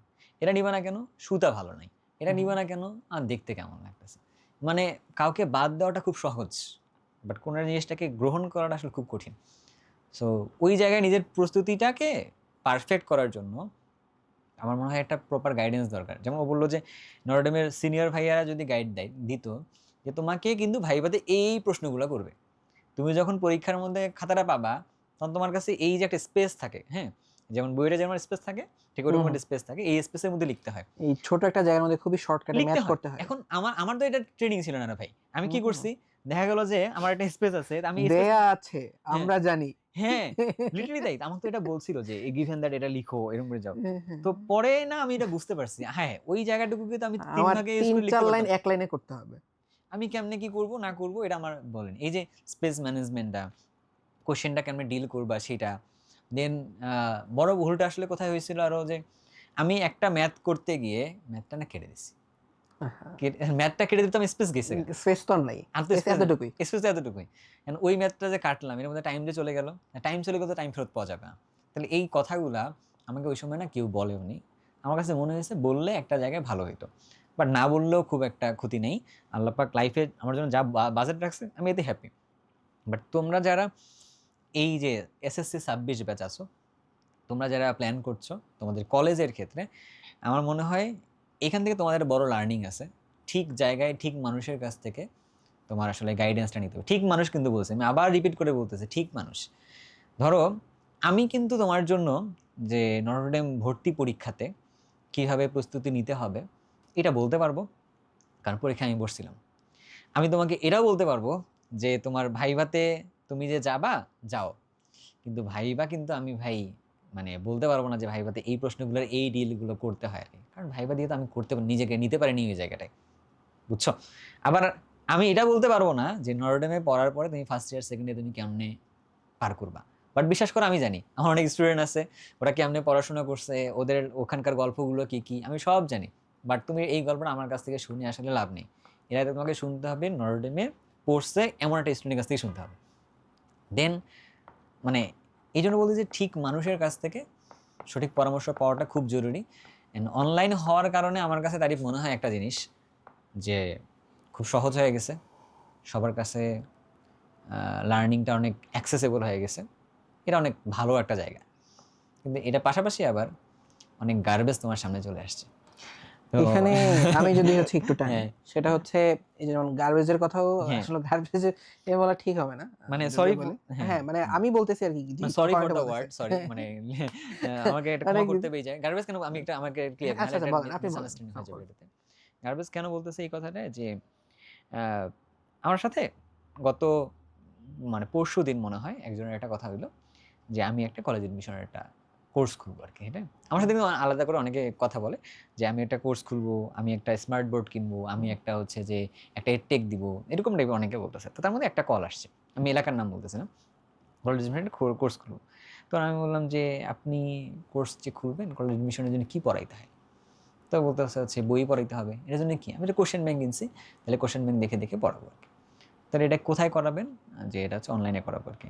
বললাম যে আমি বলবো না যে আপনি চান্স পেয়ে দেখান, এটা বলতেছি না, কিন্তু আলটিমেটলি জিনিসটা হলো কি ওই এক্সপিরিয়েন্সটা মনে হয় ওদের কারো কাছ থেকে থাকতে পারলে ভালো। আমি আপনাকে এটা সাজেস্ট করি কি আপনার টিমে আপনি নটরডেমে পড়ছে বা সেন্ট জোসেফে পড়ছে এরকম কাউকে একটা টিমে নেন, তাহলে আপনার এই জিনিসটা সার্ভিসটা দেওয়াটা বেটার হবে আর কি। বলছে লাগবে না, আমার কথাটাই অনেক কনভিন্সিং, আমি মানুষকে কনভিন্স করাইতে পারবো যে কেমনে কী করতে হয়। তো এই জায়গায় আমার কাছে মনে হয়েছে যে মানে এটাকে তাকে আমি গার্বেজ বলতেছি না, বাট তার কাছ থেকে যে পরামর্শগুলো পাবো অনেকগুলো ইফস অ্যান্ড বাটস থাকবে। সো এই জায়গাটায় না, যে তুমি তো একটা বড় ড্রিম দেখে যাচ্ছ, হু নোজ তুমি একটা ভালো কিছু করার তোমার একটা স্কোপ ছিল, তো তুমি ঠিক জায়গার থেকে ঠিক পরামর্শটা না নিলে কিন্তু হবে না। আমি এই জায়গার থেকে বলতেছি যে হ্যাঁ হ্যাঁ হ্যাঁ। আমরা মানে ডিরেকশনগুলোর জায়গায় যেন আমরা মানে ভুল দিকে যেন না যাই। সো অনলাইনে এই ধরনের কিছু মানে ভুল পরামর্শ পাওয়াটা সুযোগ অনেক বেশি আর কি। সাবজেক্টিভ নলেজের জায়গায় আমাদের ভুল ত্রুটি থাকতেই পারে, আমরা আসলে ভুল করি, কিন্তু নির্দেশনার জায়গাটা আসলে আমরা ভুল নির্দেশনাগুলো যেন না নিই, ওই জায়গাটা থেকে আমি কথাটা বলছি। আমি হ্যাঁ, very grateful যতটুকু হলাম। জানি ততটুকু, যা হ্যাঁ। জানি না তা যেন না করি, এটাই ভাই আমি টানতেছিলাম। আমার সাথে আমার এক ফ্রেন্ড ছিল, হুম সে হচ্ছে হুম আমরা একই সাথে হচ্ছে স্কুলে পড়তাম। তো নরডেম নর্মালি যেটা করে, ভদ্র ছেলেদের তো হচ্ছে খুবই ওরা প্রেফার করে, আচ্ছা, নর্মালি যেটা আমি হয়। অভদ্র ছিলাম। না, আমি না। এটা তোমরা দেখলেই বোঝা যায়। আমি কিন্তু ভদ্র মানুষ ছিলাম, হ্যাঁ। না এটাই, আচ্ছা এটা নিয়ে পরে হ্যাঁ, আসি, হ্যাঁ। আপনি ভদ্র নর্মালি পরে আসি। তো ওই ছেলেটা ধরাই যায় যে হুম, ছেলে ভদ্র, পড়াশোনাতেও মোটামুটি ভালো, হুম, নরডেমে চান্স পাওয়ার যোগ্য, এখন বাকিটা হুম, উপরওয়ালার হাতে, চান্স হুম, পাবে কি পাবে না হুম, এরকম। এখন ও চান্স পায় নাই, না পাওয়ার পেছনে কিছু হচ্ছে আপনার ধরেন হচ্ছে এই যে উল্টা পাল্টা গাইডেন্স হচ্ছে দেয় ছিল। কিরকম দেয় ছিল, ও হইতেছে কি করছে, কাদের সাথে কথা বলছে কি জানি।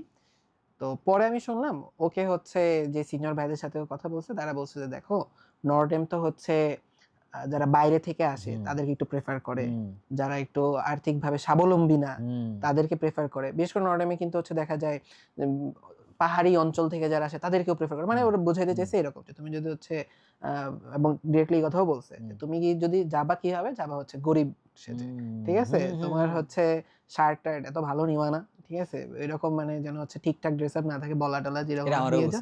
আপনারা এই যে দেখছেন এটা কমন, যে এরকম ভাবে যাবা, স্যান্ডেল পরে যাবা, তাহলে তোমার প্রতি একটা সিম্প্যাথি আসবে এবং হচ্ছে তুমি ছেলে চান্স পেয়ে যাও, বিষয়টা হচ্ছে এরকম। এবং ও হচ্ছে ধরেন ওই রকম গেটা পেয়ে গেছে, গেস হোয়াট, কি হলো, চান্স তো হচ্ছে হলো না। তো জিনিসটা আসলে এরকম না যে হচ্ছে আমি দরিদ্র সেজে যাবো এরকম, জিনিসটা হচ্ছে পরিবারে, এখন আমি গরিব হয়েও তো পরিবারে যেতে পারি। আমার কলেজ, আমি যদি বলি আমার কি হইতেছিল, আমি গেছিলাম হচ্ছে একটা সাদা শার্ট কালো প্যান্ট পরে। আমার কিন্তু হচ্ছে আমি যে খুব ধনী মানুষ এরকম না, তখনও ধনী ছিলাম না, এখনো ধনী নেই। আমি হচ্ছে আমার স্কুলের যে সাদা শার্টটা ছিল সুন্দর করে ব্যাজটা খুলছি, আমার এটাই ছিল আমার হচ্ছে ভাইবা বা পরীক্ষা সাদা শার্ট, স্কুলের প্যান্ট আল্লাহর রহমতে কালো প্যান্টই ছিল, ওইটাই হইতেছে এরকম। এখন শু তো কালো নাই, তারপর হচ্ছে ওই যে পেছনে বেল্ট সিস্টেমের হচ্ছে জুতা থাকে, ওটাই পরে গেছে এবং একটু ভদ্র সভ্যভাবেই হইতেছে হচ্ছে গেছে, এই তো হয়ে গেছে। এখন যদি এরকম হইতো যে আমি জোর করে দারিদ্রতা ফুটাইতে গেছি, মানে স্টুডেন্টরা যেটা ভাবে অনেকে যে আমাদের টিচাররাও হইতেছে হচ্ছে এই ব্যাপারটা ইয়া করে যে তোমরা পরীক্ষা দিতে এসে ভাবো যে আমরা বলদ, যে তোমরা এরকম ভং ধরবা, আমরা কিছু হচ্ছে বুঝি না। আমার মনে হচ্ছে ওই যে মিস ইনফরমেশন টাইপের, হ্যাঁ হ্যাঁ হ্যাঁ, যে জানে না, যেমন ধরা যাচ্ছে আমি জানি না, আমি এটাকে স্বীকার করতেছি যে আমি এটা তোমারে বলতে পারবো না যে কিভাবে নর্ডেমের ভাইভাতে ক্র্যাক করতে পারবা, আমি ক্র্যাক করতে পারি নাই, যেহেতু আমি বেশ কারো কাছ থেকে এটার মানে শুনিও নাই যে কেমনে কেমনে কি করতে হয়, তো আমি তাহলে কেমনে বলবো এটা, এটা আমার জন্য আটকাবে আর কি। কিন্তু এখন কেউ যদি মনে করে যে না আমি তো পারছি, আমি দেখাতে পারবো, তো ওটা তো ভালো হবে না জিনিসটা। এই মিস ইনফরমেশন গুলো আসলে অফলাইনে তো ছড়ানো হয়, এখন অনলাইন হওয়ার কারণে আরো সহজ। অফলাইনে তাও মানুষের সামনে বলতে হয়, তুমি আমার সামনে আসো, তোমার সামনে আমাকে বলতে হবে, তো তখন তুমি চাইলে তোমার চোখ মুখ দেখে বুঝবো আমি সত্য বললাম নাকি মিথ্যা বললাম, বোঝা যায় কিন্তু যায়। অনলাইন তো বোঝা যায় না, সামনে একটা ক্যামেরা আছে, আমি সামনে বলতেছি ইচ্ছা মতো, আমি রুম বন্ধ করে আছি, তুমি ধরতেও পারবা না আমারে আমি কি করতেছি না করতেছি আর কি, তুমি জাস্ট দেখা যাবা। তো এই জন্য আসলে একটু সাবধান থাকবা। আর বর্তমান যুগের মানুষজন তোমরা যারা আছো, তোমরা অনেক বেশি স্মার্ট, তোমরা বুঝো কোন জিনিসটা আসলে মেকি আর কোন জিনিসটা আসলে রিয়েল। আই গেস তোমরা সেখান থেকে খুব ভালো ডিসিশন মেক করতে পারবা, অ্যান্ড তোমাদের জেনারেশন আরো বেশি মানে ডাইনামিক আর কি, তোমরা অনেক ইনশাল্লাহ পারবা। আমরা যেটা কি নিয়ে কথা বলতেছিলাম, আমরা হচ্ছে ভাই আমরা কলেজ অ্যাডমিশনের মধ্যে আছি এখনো, আমরা কিন্তু আসি হচ্ছে কথা বলতেছিলাম এসএসসির পরে আপনার লাইফ কেমন ছিল। হ্যাঁ, আমরা গল্প হচ্ছে এসএসসির পরেরই লাইফ, হ্যাঁ এসএসসির পরেই লাইফ। আসলে আমরা যেটা করতেছি টিপিক্যাল কি কি কোর্সে না থেকে ওটা থেকে কি লার্নিং, এটা কিন্তু ভাই হচ্ছে ইম্পর্টেন্ট। মানে পোলাপানদের হচ্ছে যেটা করতে হয়, বা অনেকে যারা আমার মতো হচ্ছে একটু দুর্বল গল্প পড়ে, তাদের জন্য লাস্টে কিন্তু হচ্ছে পাঠ পরিচিতি থাকে, এই পাঠ থেকে আমরা কি শিখলাম।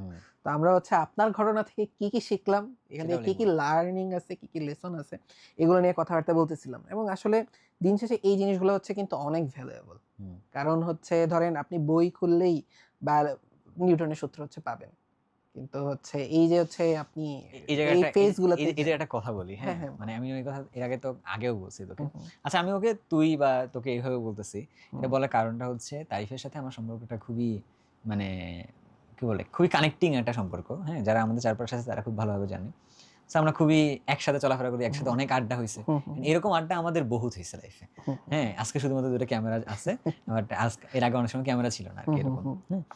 সো তাই এই কথার সাথে বলি যে ভ্যালুটা কেন, অন্যের গল্পটা কেন ভ্যালুয়েবল। আমি বলি যে মানুষের লাইফে 1000 এই শব্দের সাথে মিল রেখে করা যায় আর কি। ধরো 4টা জিনিস আছে তোমার লাইফে, ইউ ক্যান মার্ক দিস, যে প্রথমটা হচ্ছে নলেজ, নলেজকে আমরা যদি 1 কাউন্ট করি, তারপরেরটা হচ্ছে স্কিল, তোমার নলেজটাকে তুমি স্কিলে রূপান্তর করবা, এটা হচ্ছে একটা 0 কাউন্ট করো। তো নলেজের সাথে যদি স্কিল থাকে তাহলে ও এখন 10 হয়ে গেছে। এর পরবর্তীতে যার কাছে কয়েকটা স্কিল আছে, ওই স্কিলটা এখন একটা এক্সপিরিয়েন্সে রূপান্তর হয়েছে, ওই এক্সপিরিয়েন্সটাকে ওটা 0 ধরো, তাহলে একের পরে 2টা শূন্য বসলো, এরপর তাহলে কত হলো? 100। এই এক্সপিরিয়েন্স পার্সন যারা আছে ওদেরকে একটা সময় পরে বলে হচ্ছে এক্সপার্ট বলে। তাহলে এক্সপার্ট যদি আরেকটা শূন্য হয় তাহলে হচ্ছে 1000 হয়ে গেল। তাহলে অনেকে যেটা আছে, অনেক মানুষ এটা আছে কি নলেজ নাই, নলেজ নাই মানে একটাই নাই, স্কিল আছে, এক্সপিরিয়েন্স আছে, এক্সপার্টাইজও আছে, সবটাই শূন্য। বা অনেকে আছে এই পরেরগুলা আগে অর্জন করে নিয়ে বসে আছে, তারপরে গিয়ে হচ্ছে সে নলেজ নিতেছে আর কি। এটাও তোমার কাছে মানটা তখন এক থাকতেছে। সো তুমি যদি কারো কাছ থেকে মানে এই অভিজ্ঞতাগুলো শুনো বা জানো, তার কাছ থেকেই শুনো, যার কাছে নলেজও আছে, স্কিলও আছে, তারপরে এক্সপিরিয়েন্স আছে এবং যে এক্সপার্ট হয়েছে, তার কাছ থেকে শুনবা। শোনার পর তুমি হচ্ছে 1000 লেভেলের কোনো একটা, আসলে যদি আমরা এটাকে স্কেল করি, 1000 স্কেলের কোনো একটা অভিজ্ঞতা পাবা। এটার মূল্য আসলে ওই 1000। কিন্তু তুমি যদি এইটা না করে, যার কাছে নলেজ নাই, ধরো আমি আমি আজকে তারিফের কাছে শুনতেই পারি, তারিফ কিন্তু ওর কলেজের গল্প আমাকে বহুতবার বলছে, ও কিন্তু ওর এই ভাইবার গল্প আমাকে এর আগেও বলছে, ও এখনও বলতেছে, কোর্স ডিজাইন করতেছে, এটা কিন্তু আমি জানি। বাট আমি কিন্তু এখানে কুতুবগিরি করে লাভ নেই। হ্যাঁ, কারণটা কি? ওইটা তো আমার নিজের আসলে নলেজ নেই, এক্সপিরিয়েন্স আছে আমার একটা, আমি ওর কাছ থেকে শুনছি, শুনেও তো একটা এক্সপিরিয়েন্স হয়। তো এখান থেকে আমার একটা এক্সপার্টাইজও ধরলাম আছে, যেহেতু আমি কলেজ এডমিশন হয়তো বা অ্যারেঞ্জ করছি, আছি প্রোগ্রামগুলোর সাথে, এক্সপার্টাইজও এখানে আছে, বাট এগুলো শূন্য। বাট এই শূন্যগুলো বসতে হবে যদি আমি তারিফের সাথে বসে বলি, ও যেহেতু আগের থেকে নলেজ আছে, ওর ওর স্কিল আছে, ওর এক্সপিরিয়েন্স আছে, ওর এক্সপার্টাইজ আছে, দেন আমার শূন্যগুলো বসাইলে এটা অনেক বেশি একটা নাম্বার। সো এই জন্য তারিফের যে কথাটা তারিফ বললো না, যে এই জিনিসটার মূল্যটা আসলে অনেক। সো তোমাদেরকে ওই যে একের পরে শূন্য দিয়ে দিয়ে দিয়ে মূল্য বুঝাইলাম, যে মূল্যটা আসলে কতটা দামি এই মূল্যগুলো আর কি। বাট দামিগুলো তখনই যখন তুমি ঠিক মানুষের কাছ থেকে এটা শুনছো। ঠিক বুঝছি তো নাকি? হ্যাঁ ভাই, অনেক সুন্দর করে গুছিয়ে বলছে। এই সংখ্যা টাইপ জিনিসপত্র হ্যাঁ, মাথার মধ্যে অনেক থাকে, হ্যাঁ, তো হ্যাঁ, পোলাপানের অনেকদিন মনে থাকবে আশা করা যায়। ভাই এখন আমরা হচ্ছে এই তো এই গল্পের মধ্যেই আছি, তো মাঝখানে কিন্তু ভাই বলতেছিলেন যে আপনি হুম। পলিটেকনিকে যাবেন একটা ডিসিশন নিয়েছিলেন। হুম। তো এই জিনিসটা আমার কাছে খুবই ভালো লাগছে হুম। যে ওই বয়সে নর্মালি হচ্ছে, আমার কথা যদি বলি, নিজে নিজে রিসার্চ করে একটা ডিসিশন নিব ওইরকম খুব একটা হয় নাই। ঠিক আছে, যে পলিটেকনিকে যাবো বা এরকম যাবো, সবাই যা করতেছে এরকম আর কি। তো আপনি হচ্ছে যদি আপনি তখন কেন যাওয়ার ইন্টারেস্ট, একটা বলছিলেন যে হচ্ছে আপনার একটা গ্রুপ হচ্ছে যাদের সিনিয়রদের দেখতেন পলিটেকনিকে, এটা একটা কারণ ছিল। আচ্ছা, একটা ডিসিশন নিয়েছিলেন, নিয়ে আবার কেন হচ্ছে ব্যাক করলেন যে কেন পলিটেকনিকে প্রথম কথা যাবেন যদি না? বলি, এই ডিসিশনটা আসলে আমার নিজের না, আচ্ছা আচ্ছা। আমার নিজের রিসার্চ করা ডিসিশনও না। হুম হুম। আচ্ছা। সো আমার লাইফে ডিসিশন মেক করার সময় ডিসিশন মেক করতে হচ্ছে আব্বা আম্মা, হুম হুম। বন্ধুলা ভাই হুম হুম। এবং এলাকার মুরব্বী মানুষজন আচ্ছা তারা আচ্ছা। থাকে, এটাই। আচ্ছা। সো আসলে তো তাই, যে যাদের কাছে এক্সপিরিয়েন্স আছে তারাই না বলবে আর কি। হুম হুম হুম হুম। তো আমি দেখছিলাম যে আমার এলাকার মানুষজন পলিটেকনিক্যালে যায়। হুম হুম। সো পলিটেকনিক্যালে গেলে 4 বছর পরে গিয়ে কোথাও একটা জবে ঢোকা যায়, হুম হুম। ওখান থেকে ইঞ্জিনিয়ার ট্যাগও পাওয়া যাবে, হুম হুম। তো আবার টাকা পয়সাও পাওয়া যাবে। হুম হুম। পরিবারে যেহেতু টাকা পয়সা কনস্ট্রেইন্ট আছে, হুম হুম। আমরা আসলে মানে ওই পরিবারটা না, যে পরিবার আসলে সবকিছু সোনার চামচ নিয়ে মুখে বড় হয়, এরকম হুম টাইপের না। হুম হুম। আগে আর্ন করব, তারপরে বার্ন করব, তারপরে হচ্ছে যে লাইফ চলবে আর কি, এরকম টাইপের পরিবার। তো এখন পলিটেকনিক্যালের ব্যাপারটাতে কি হলো, আমি তখন প্রথমে কলেজ চয়েসের আগে হুম হুম। পলিটেকনিক্যাল চয়েস দিয়ে ফেলছি, আচ্ছা আচ্ছা। যে কোন কোন পলিটেকনিক্যালে দেওয়া যায়। হুম হুম হুম। মজার ব্যাপার, আমার একটা পলিটেকনিক্যালে সিটও চলে আসছে। আচ্ছা আচ্ছা আচ্ছা। বগুড়া পলিটেকনিক্যালে আমার সাবজেক্ট যেটা আসলো সেটা হচ্ছে মাইনিং অ্যান্ড মাইন সার্ভে আচ্ছা আচ্ছা। আসছে। অ্যান্ড এটাতে আমার এখন ভর্তিও হইতে হবে, হুম হুম। কারণ চলে আসছে। হুম হুম। অ্যান্ড আমাকে বলা হয়েছিল মাইনিং অ্যান্ড মাইন সার্ভেটা আসলে বাংলাদেশের জন্য খুবই লুক্রেটিভ একটা সাবজেক্ট। হুম হুম। আসলেই তাই, হুম। কারণ আমাদের দেশের মাটির নিচে আসলে কি আছে, হুম হুম। এটাই তো, একটা দেশের প্রাকৃতিক সম্পদ তো খুব বেশি ইম্পর্টেন্ট। আমি তখন ভাবলাম প্রাকৃতিক সম্পদ আমার মাথার মধ্যে এখন ঘুরতেছে এঁটেল মাটির দোআঁশ মাটি ঠেকাই মাথা। আচ্ছা, ঠেকাই মাথা, আচ্ছা, না good, বলেন। না না না, ভালো ভালো। না, ঠেকাই মাথা গানটা আসলে আমার হ্যাঁ হ্যাঁ খুব পছন্দ হয়েছিল আর কি এটাতে। হ্যাঁ হ্যাঁ, মানে আমি এটা এক্সপেক্টও করি নাই যে এই মুভিতে এই সময় গিয়ে এটা আসবে। হ্যাঁ হ্যাঁ যাই হোক, জোকস অ্যাপার্ট। সো যখন এটাতে আসলো যে এই সাবজেক্টে পড়ার পরে, আমি তখন বুঝলাম যে এখান থেকে ফিউচার অনেক ভালো আর কি। হুম হুম তো ঠিক আছে, কিন্তু আমার যে টিচার ছিল, আমার ইংরেজি একজন শিক্ষক ছিল হুম কলেজে, এলাকায়।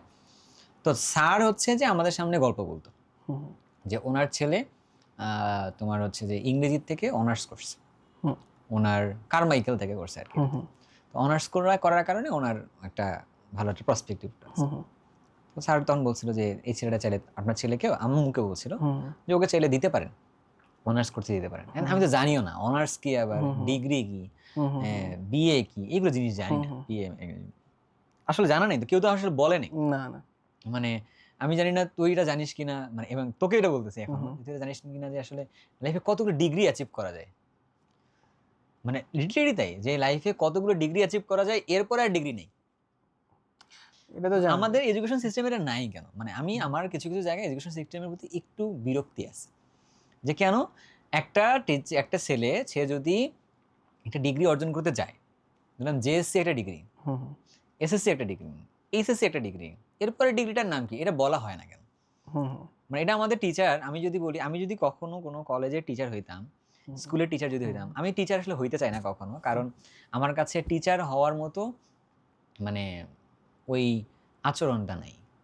কারণ আমি আমার লাইফে অনেক জাদ্রেল টিচার দেখে আসছি, তাদের আদর্শগত অবস্থানটা এত অন্য লেভেলের। মানে আমার মনে হয় তুই এটা আর ভালো বলতে পারবি, কারণ তোর যদি বলা হয় তোর বেস্ট টিচারটার নাম বলো, তুই মনে হয় তোর নরডেমের মানে কারো একটা ফিগার মাথায় আসার কথা, যে ওনার আদর্শিক জায়গাটা ছিল হচ্ছে অন্য লেভেলের। সো দ্যাটস আমি বলছি আমি টিচার হইতে পারবো না, বা চাই না, পারবো না আর কি, কারণ ওইটা আমার মাঝখানে নাই। তো যদি আমি কখনো টিচার হইতে পারতাম, তাহলে আমি প্রথম ক্লাসে প্রথম দিনে গিয়ে আমি এটা শিখাইতাম যে তুমি কোন কোন ডিগ্রিগুলো লাইফে অর্জন করতে পারবা। তাহলে আমার লাইফে একটা রোড ম্যাপ থাকতো, তাহলে আমি না বুঝতাম আমি কি করতেছি। বাট পোলাপান তখন জানেই না কি করতে পারে। সো এটা একটা ব্যাপার। সো আমি যখন কি হইলো যে স্যার যখন বললো এভাবে, তখন ভাবলাম যে ঠিক আছে অনার্স করতে পারি। আগে কিন্তু আমার ডিসিশন ছিল আমি এর দিকে যাবো, পলিটিক্যালের দিকে যাবো। এবং এই জিনিসটা হচ্ছে ভাই দেখেন, যেমন আমি হচ্ছে অনার্স যে একটা ডিগ্রি আছে, এরপরে যে মাস্টার্স, এগুলো জানছি ওই যে এইচএসসি তে যে সিভি লেখা লাগতো না, আচ্ছা। এসএসসি যে সিভি, ওইখানে গিয়ে জানছি যে হচ্ছে এটা আমার সবসময় প্যাচ লাগতো, আগে অনার্স না পরে মাস্টার্স, না কোনটা আগে কোনটা পরে। এবং পাশে কিন্তু লিখতাম যে জিপিএ 5, আমি অনার্স মাস্টার্স করে ওইখানেও জিপিএ 5 পেয়েছি, এরকম একটা আমাদের এলাকায় বলে যে মাস্টার ডিগ্রি পাস। হ্যাঁ হ্যাঁ সত্যি তাই, master degree pass. I don't no এটা এখনো এক্সিস্ট করে কিনা, এটা কি মাস্টার ডিগ্রি পাস। আবার বলা হয় যে আমাদের এলাকায় যে বিএসসি টিচার, বিএসসি টিচারের কাছে পড়বো, এটা কিন্তু অনেক বড় একটা অ্যাচিভমেন্ট লাইফের মতো। হ্যাঁ, যে বিএসসি টিচার পড়াবে আর কি এখানে, এখন না বুঝি। এবং দেখেন হুমায়ুন আহমেদের অনেক বইগুলোতে কিন্তু এরকম ছিল যে অমুক বিএসসি, অনেকগুলো ক্যারেক্টারের নামের কিন্তু থাকে যে অমুক বিএসসি। তো অনেকে এটা নিয়ে হাসি ঠাট্টা করে যে অমুক বিএসসি বলে, আবার অমুকে হচ্ছে এমএসসি লিখছে, অমুকে হচ্ছে যে পিএইচডি লিখছে, এগুলো নিয়ে অনেক হাসি ঠাট্টা করে। বাট ওই এলাকাগুলোর রেসপেক্টে না, এটা হাসি ঠাট্টার বিষয় না, এটা ওই এলাকার জন্য আসলে একটা মানদণ্ড যে ওইটা মানুষ অর্জন করতে চায় এরকম। তো যাই হোক, পরে যখন কলেজে আসছি দাঁড়িয়ে, যে পরে কলেজে আসার ডিসিশনটা আসছে ওই দুলাভার ওই পেপার কাটিং এর ওইখান থেকে, আর আমার ওই টিচারের ওই কানেকশনটা বলার কারণে।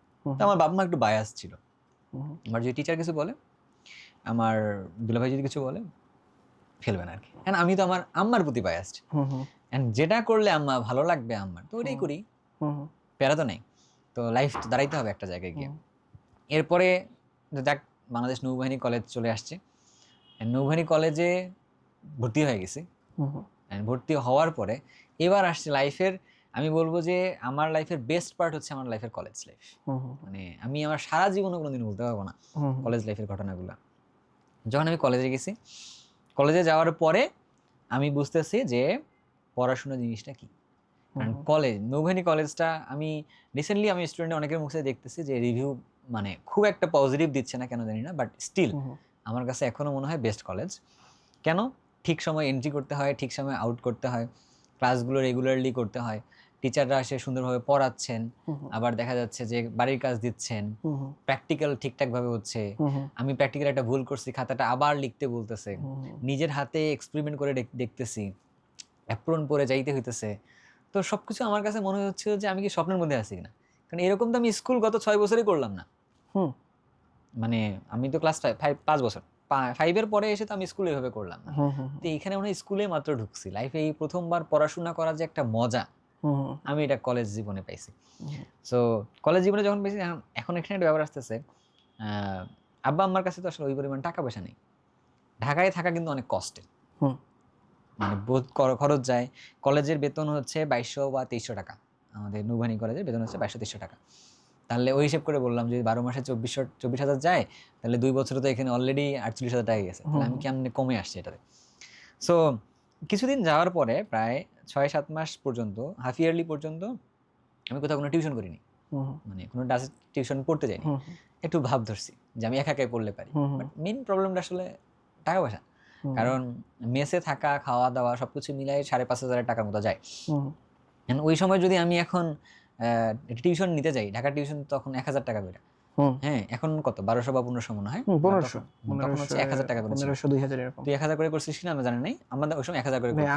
আমিও হচ্ছে এরকম ধরেন আলাদা সাবজেক্ট কোচিং করব এরকম হচ্ছে করিনি, আমিও এফোর্ড করতে পারতেছিলাম না এরকম। তো পরে হচ্ছে আমি করিনি, বাসায় বসে বসে পড়তেছিলাম। তো আমার কলেজের হাফ ইয়ারলিতে এসে আমি ফুল কলেজে 4th হয়েছিলাম। আচ্ছা আচ্ছা। হ্যাঁ, তো আমাদের কলেজে সায়েন্সে ছিল মনে হয় 375 জনের মতো নিছে, তো 4th হয়েছি। তখন আমার কলেজের টিচার এসে আমারে বলতেছে যে তুমি চাইলে অমুক স্যারের কাছে পড়তে পারো, তমুক স্যারের কাছে পড়তে পারো, স্যার তোমাকে ফ্রিও পড়াবে। আমার কলেজের বেশ কয়েকজন টিচার আমাকে ফ্রিও পড়াইছে। কাউকে আমি একটু টাকা পয়সাও দিয়েছি, মানে কিছু এমনও টিচার আছে যাকে আমি 200 টাকা দিয়েও নিছি, 200 টাকাতে আমাকে পড়াইছে আর কি। তো এখন এর পরবর্তীতে যখন এখানে একটা তোমাদের জন্য একটা কথা বলি, তোমাদের লাখ ফিরে যেতে পারে, আমারও লাখ ওই সময় ফিরে গেছে। ওই সময় মনে হয়েছে একটা পড়ার সময় গিয়ে আসলে টাকা পয়সা বিয়ার করাটা খুব কঠিন, কারণ অনেক টাকা পয়সা যাচ্ছে কিন্তু। আর এর মধ্যে আবার অসুস্থ হলে তো বিপদ আরো বেড়ে যায়। তো এরপরে বৃত্তি রেজাল্ট দিল, আমি না পাইছি এসএসসিতে, আমার উপজেলার থেকে বৃত্তি পাইছি। বৃত্তি পাওয়ার সময় ট্যালেন্ট বলে বৃত্তি পেলাম এসএসসিতে। বৃত্তি, আবার কংগ্রাচুলেশন। ইয়েস। তো যেহেতু বৃত্তি পাইছি, বোর্ডের একটা নিয়ম আছে, যারা বৃত্তি পাবে ওদের কোনো মাসিক বেতন নেই, এবং তাদের হচ্ছে কিছু জায়গায় কিছু বেনিফিটও আছে, টাকা পয়সাও দেয়। তো আমার এখনো মনে আছে আমাদের ওই সময় কলেজের, আমার কলেজের টিচার যদি সত্যরঞ্জন পাল ইংরেজির শিক্ষক ছিলেন, স্যার এই কথা শুনলে স্যার খুব খুশি হবে কিনা জানি না। তো স্যার আমাকে খুব ছেলের মতো মানে, তো স্যার আমাদের যেদিন বৃত্তি রেজাল্টটা দিবে তার 2 দিন আগে আমি স্যারকে একটা অ্যাপ্লিকেশন করছিলাম কলেজে, যে আমার বেতনের জায়গাটাকে মৌকুব করা যায় কিনা। কেমনে? বেতন হচ্ছে 2,200 টাকা, এরপরে আরো হাবিজাবি কিছু উন্নয়ন ফি, বিএনসিসি ফি, রোভার ফি, এইটা কইরা দিয়ে দিয়ে না 2700-2800 টাকা চলে যায়। সো এই টাকা আমি দিব কেমন? আমারে তো আমি বলে রাখছি যে আমার টাকা লাগবে হচ্ছে এত টাকা, প্রতি মাসে যদি বাড়তি বাড়তি টাকা লাগে তো ঝামেলা না একটু। বলছি যে এইগুলো কমায়ে আমি শুধুমাত্র কলেজের বেজ ফিটা দিতে পারি কিনা। একটা অ্যাপ্লিকেশন করছিলাম, আমি আমার প্রিন্সিপালের রুমে গেছিলাম, I can still remember the মানে সিনারিও। সো না, এটা করা যাবে না। এখন মন খারাপ হয়েছিল, মুখের উপর কেউ যদি এটা বলে দেয় না খারাপ লাগে। আর মানে একটা ব্যাপার মাথায় রাখবা যে কি, মানে তোমরা যারা আছো বা যারা এই কথা শুনতেছে, মানুষের লাইফে কোনো কিছুর কমতি থাকাটা এটা কিন্তু তার দুর্বলতা না। হ্যাঁ, তো এখন ওই সময় দুর্বলতা, এখন ওই সময় খারাপ লাগছে, বাট পরে গিয়ে যখন রেজাল্ট পাইলাম যে আমি বৃত্তি পাইছি, এইবার বৃত্তি পেয়ে আমি স্যারকে জানাইছি, স্যার এই যে আমি আমার ইঞ্জিনিয়ারিং স্যারকে জানাইছি, স্যার আমি তো বৃত্তি পেয়েছি। সার্কুলারটা নেন। নাইম তোমার চিন্তা নেই, কলেজে আসো। আমি কলেজে গেছি, স্যার আমার হাত ধরে আবার প্রিন্সিপাল রুমে গেছে, স্যার আপনি তো বলছিলেন ওটা দিবেন না, ও তো বৃত্তি পেয়েছে, এখন তো ওরে আপনি যে 1 বছর টাকা নিচ্ছেন টাকা তো ফেরত দেওয়া লাগবে। মানে তখন মনে হয়েছে আরে আমি তো চিন্তা করিনি, তখন আমি স্যারের কথাটা আই ক্যান স্টিল রিমেম্বার, যে স্যারের ফেসিয়াল এক্সপ্রেশন, স্যারের যে মানে কথা বলার যে মানে টোনটা ছিল, এটা অন্য লেভেল ছিল। মানে আমার হয়ে কেউ একজন অ্যাডভোকেসি করতেছে যে টাকা ফেরত দিতে হবে আর কি। আমি টাকা ফেরত পেয়েছি, টাকাও ফেরত পেয়েছি, পরের বছর ফ্রিতেও পড়তেছি কাইন্ড অফ, এন্ড মোটামুটি ভালো। এই জায়গাতে একটা বড় এখানে একটা এক্সেপশন আছে নরডেমে। নরডেমে কিন্তু স্কলারশিপ পাইলো, যদিও সরকারি নিয়ম, স্কলারশিপ পাইলে সে ফ্রিতে পড়বে। তো নরডেমে এটা সুন্দর করে স্কলারশিপের রেজাল্টের পরেই হচ্ছে সে সুন্দর একটা নোটিশ দেয়, বলে দেয় যে নরডেম কলেজের স্টুডেন্টদের বেতন ছাড়া আর কোনো হচ্ছে ইয়া নাই, আর কোনো হচ্ছে আর্থিক কোনো সোর্স নাই। এবং হচ্ছে ওরা নর্মালি যেটা করে একদম সর্বনিম্ন যেটা হচ্ছে নেয়া স্টুডেন্টদের কাছ থেকে ওটাই নেওয়ার চেষ্টা করে। তো এখন যদি এবং নরডেমে দেখা যায় সবচেয়ে টপার পোলাপানগুলো যায়, তোমার তো তুমি আগেই তো কম নিছো। হ্যাঁ, এখন হচ্ছে সবচেয়ে টপার পোলাপানগুলো যায়, দেখা যায় ম্যাক্সিমাম স্কলারশিপ পাইছে। আমাদের যে সময় স্কলারশিপের টাকা তোলা লাগতো লম্বা লাইন হইতো, লম্বা লাইন ধরে ধরে হচ্ছে ওয়েট করে করে টাকা তোলা লাগে। এখন সবাইরে যদি ফ্রিতে দেয় এটা ঠিক আছে, কলেজের আর কিছু থাকে না। তো এই জন্য বলতো যে হচ্ছে না বাবা বেতন মৌকুফ করা যাবে না, ঠিক আছে, বেতন দেয়া লাগবে। তো এই কারণে হচ্ছে আমাদের ইয়া করে না নরডেমে এটা। কিন্তু এমনিতেই অনেক কস্ট কম ছিল।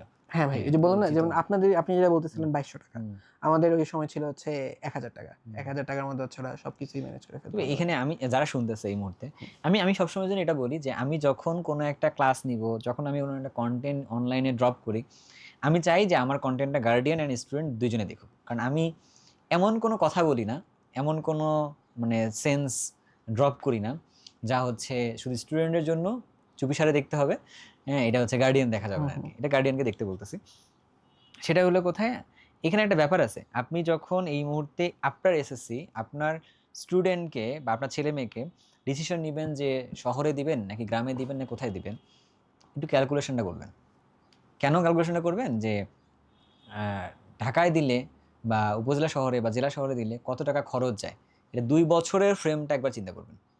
কারণ 2 বছরে ভালো একটা অ্যামাউন্ট খরচ যাবে প্রত্যেক মাসে, ওর থাকার একটা খরচ, কলেজের একটা খরচ, প্রাইভেটের একটা খরচ, সব কিছু মিলে কত যায়। আর আপনি ওই অ্যামাউন্টটা যদি 2 বছর মিলে যদি দেখা যায় অ্যামাউন্টটা 2-3 লাখ টাকা যদি হয়ে যায়, তো 2-3 লাখ টাকা ওর মধ্যে এখানে ইনভেস্ট করবেন নাকি অন্যভাবে ইনভেস্ট করবেন, মানে কোনভাবে ইনভেস্ট, এটা তো একটা ইনভেস্টমেন্ট প্রজেক্টই। এক্স্যাক্টলি। মানে এটা অন্যভাবে আপনার বাচ্চাকে আপনি যখন এই মুহূর্তে এবার একটা অ্যাডমিশনের মতো জায়গায় নিয়ে যেতে যাচ্ছেন বা একটা পাবলিক ইউনিভার্সিটিতে চান্স পাওয়াতে যাচ্ছেন, তা আসলে এটা একটা বিজনেস মডেলই একটা। আপনি তার কাছে যখন ইনভেস্টমেন্টটা করবেন, চিন্তা করে ইনভেস্টমেন্ট করবেন যে কোন উপায়ে গেলে আপনি টাকা সেম খরচ করবেন বাট ম্যাক্সিমাম আউটপুটটা পাবেন। এই সেম টাইপের অ্যাডভাইস কিন্তু হচ্ছে ভাই দেখা যায় মানে এই লেভেলে আপনি দিতেছেন। আমি বলি যখন হচ্ছে কেউ প্রাইভেট মেডিকেলে পড়তে যায়, হ্যাঁ হ্যাঁ হ্যাঁ যে হচ্ছে প্রাইভেট মেডিকেলে যে হচ্ছে কেউ একজন পড়তে যাবে, আমার এক্সাক্ট খেয়াল নাই, প্রত্যেক বছর সরকার থেকে একটা ফি নির্ধারণ করে দেয়, ঠিক আছে? আমার এক্সাক্ট খেয়াল নাই, হয়তো হচ্ছে এই বছর 15 থেকে 20 লাখ টাকার মতো দিবে জাস্ট ভর্তি ফির মতো এরকম। তারপর দেখা যায় মাসিক বেতন 10,000-এর মতো করে হচ্ছে থাকে। তো ওই টাকাটাও হচ্ছে যায়, তাহলে ধরেন হচ্ছে কত 5 × 60, আবার হচ্ছে 10,000 করে ওই একটা ফি হচ্ছে থাকে। তারপর হচ্ছে যদি এমন হয় যে ওইখানে হোস্টেলে থাকা লাগবে, হোস্টেল ফি থাকে। প্রত্যেক বছরে হচ্ছে আপনার প্রফেট টাইমে আমাদের 4টা প্রফ হয়, প্রফেট টাইমে হচ্ছে এক্সাম ফি দেওয়া লাগে। তারপর হচ্ছে ইভেন প্রাইভেট মেডিকেলে যারা পড়ে, আমাদের তো হচ্ছে যারা গভর্নমেন্ট মেডিকেলে থাকি, ইন্টার্নশিপের সময় বেতনটা সরকার থেকে হচ্ছে দেয়, বেতন না মানে ভাতা যেটা সরকার থেকে দেয়।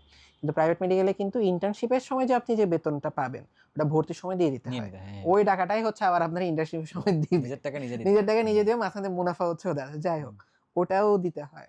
ইভেন হচ্ছে আমরা এই আমাদের থার্ড ইয়ারে দেখা যায় হচ্ছে একটা আরএফএসটি ট্যুর হয়, তো ট্যুরে দেখা যায় কক্সবাজার বা ওইরকম অনেক কিছু, তো ওটার জন্য ফি দেখা যায় গভর্নমেন্ট থেকে হচ্ছে আসে, আমাদের নানা সোর্স থেকে এরকম ফি গুলো আছে গভর্নমেন্ট থেকে আর কি, বিভিন্নভাবে আসে। তো দেখা যায় প্রাইভেট মেডিকেলে ওই ট্যুরের ফি আছে অনেক, আর বই খাতা কেনার খরচ তো হচ্ছে ধরেন মানে বাদই দিলাম এগুলা। তো এই যে হচ্ছে মানে যদি বলি 5 বছর, এবং যদি এক চান্সে পাস হয়ে যায় তাহলে তো গেল। আবার যদি হচ্ছে মেডিকেলে ফেল, খুবই কমন একটা বিষয়, সাপ্লি খাওয়া খুবই কমন একটা বিষয়, যদি হচ্ছে পেছিয়ে যায় তাহলে আরো এক্সট্রা খরচ।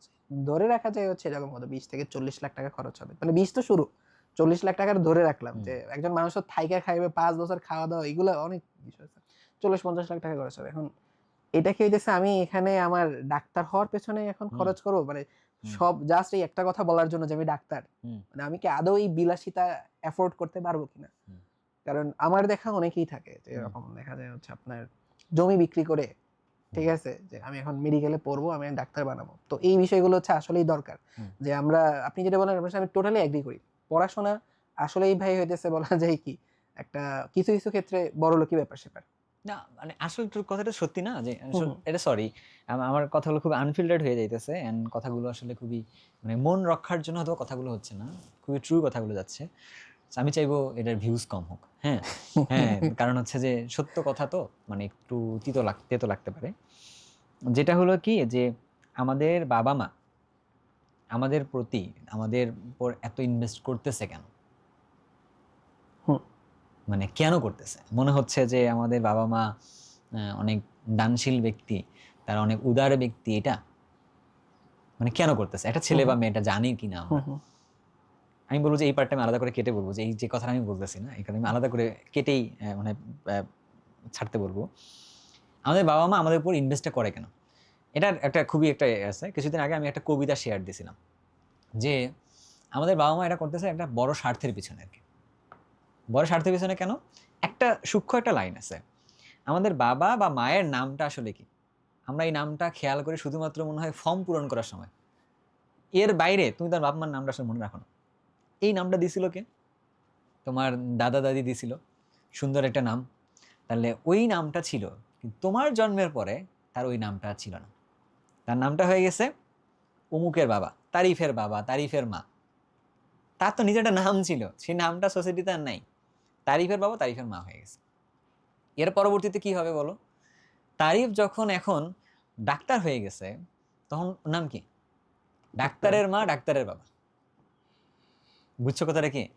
এখন যদি তারিফ আজকে একটা চোর হয়ে যায়, নাম কি হবে? চোরের মা, চোরের বাবা হবে। এটাই So, কিন্তু হয়।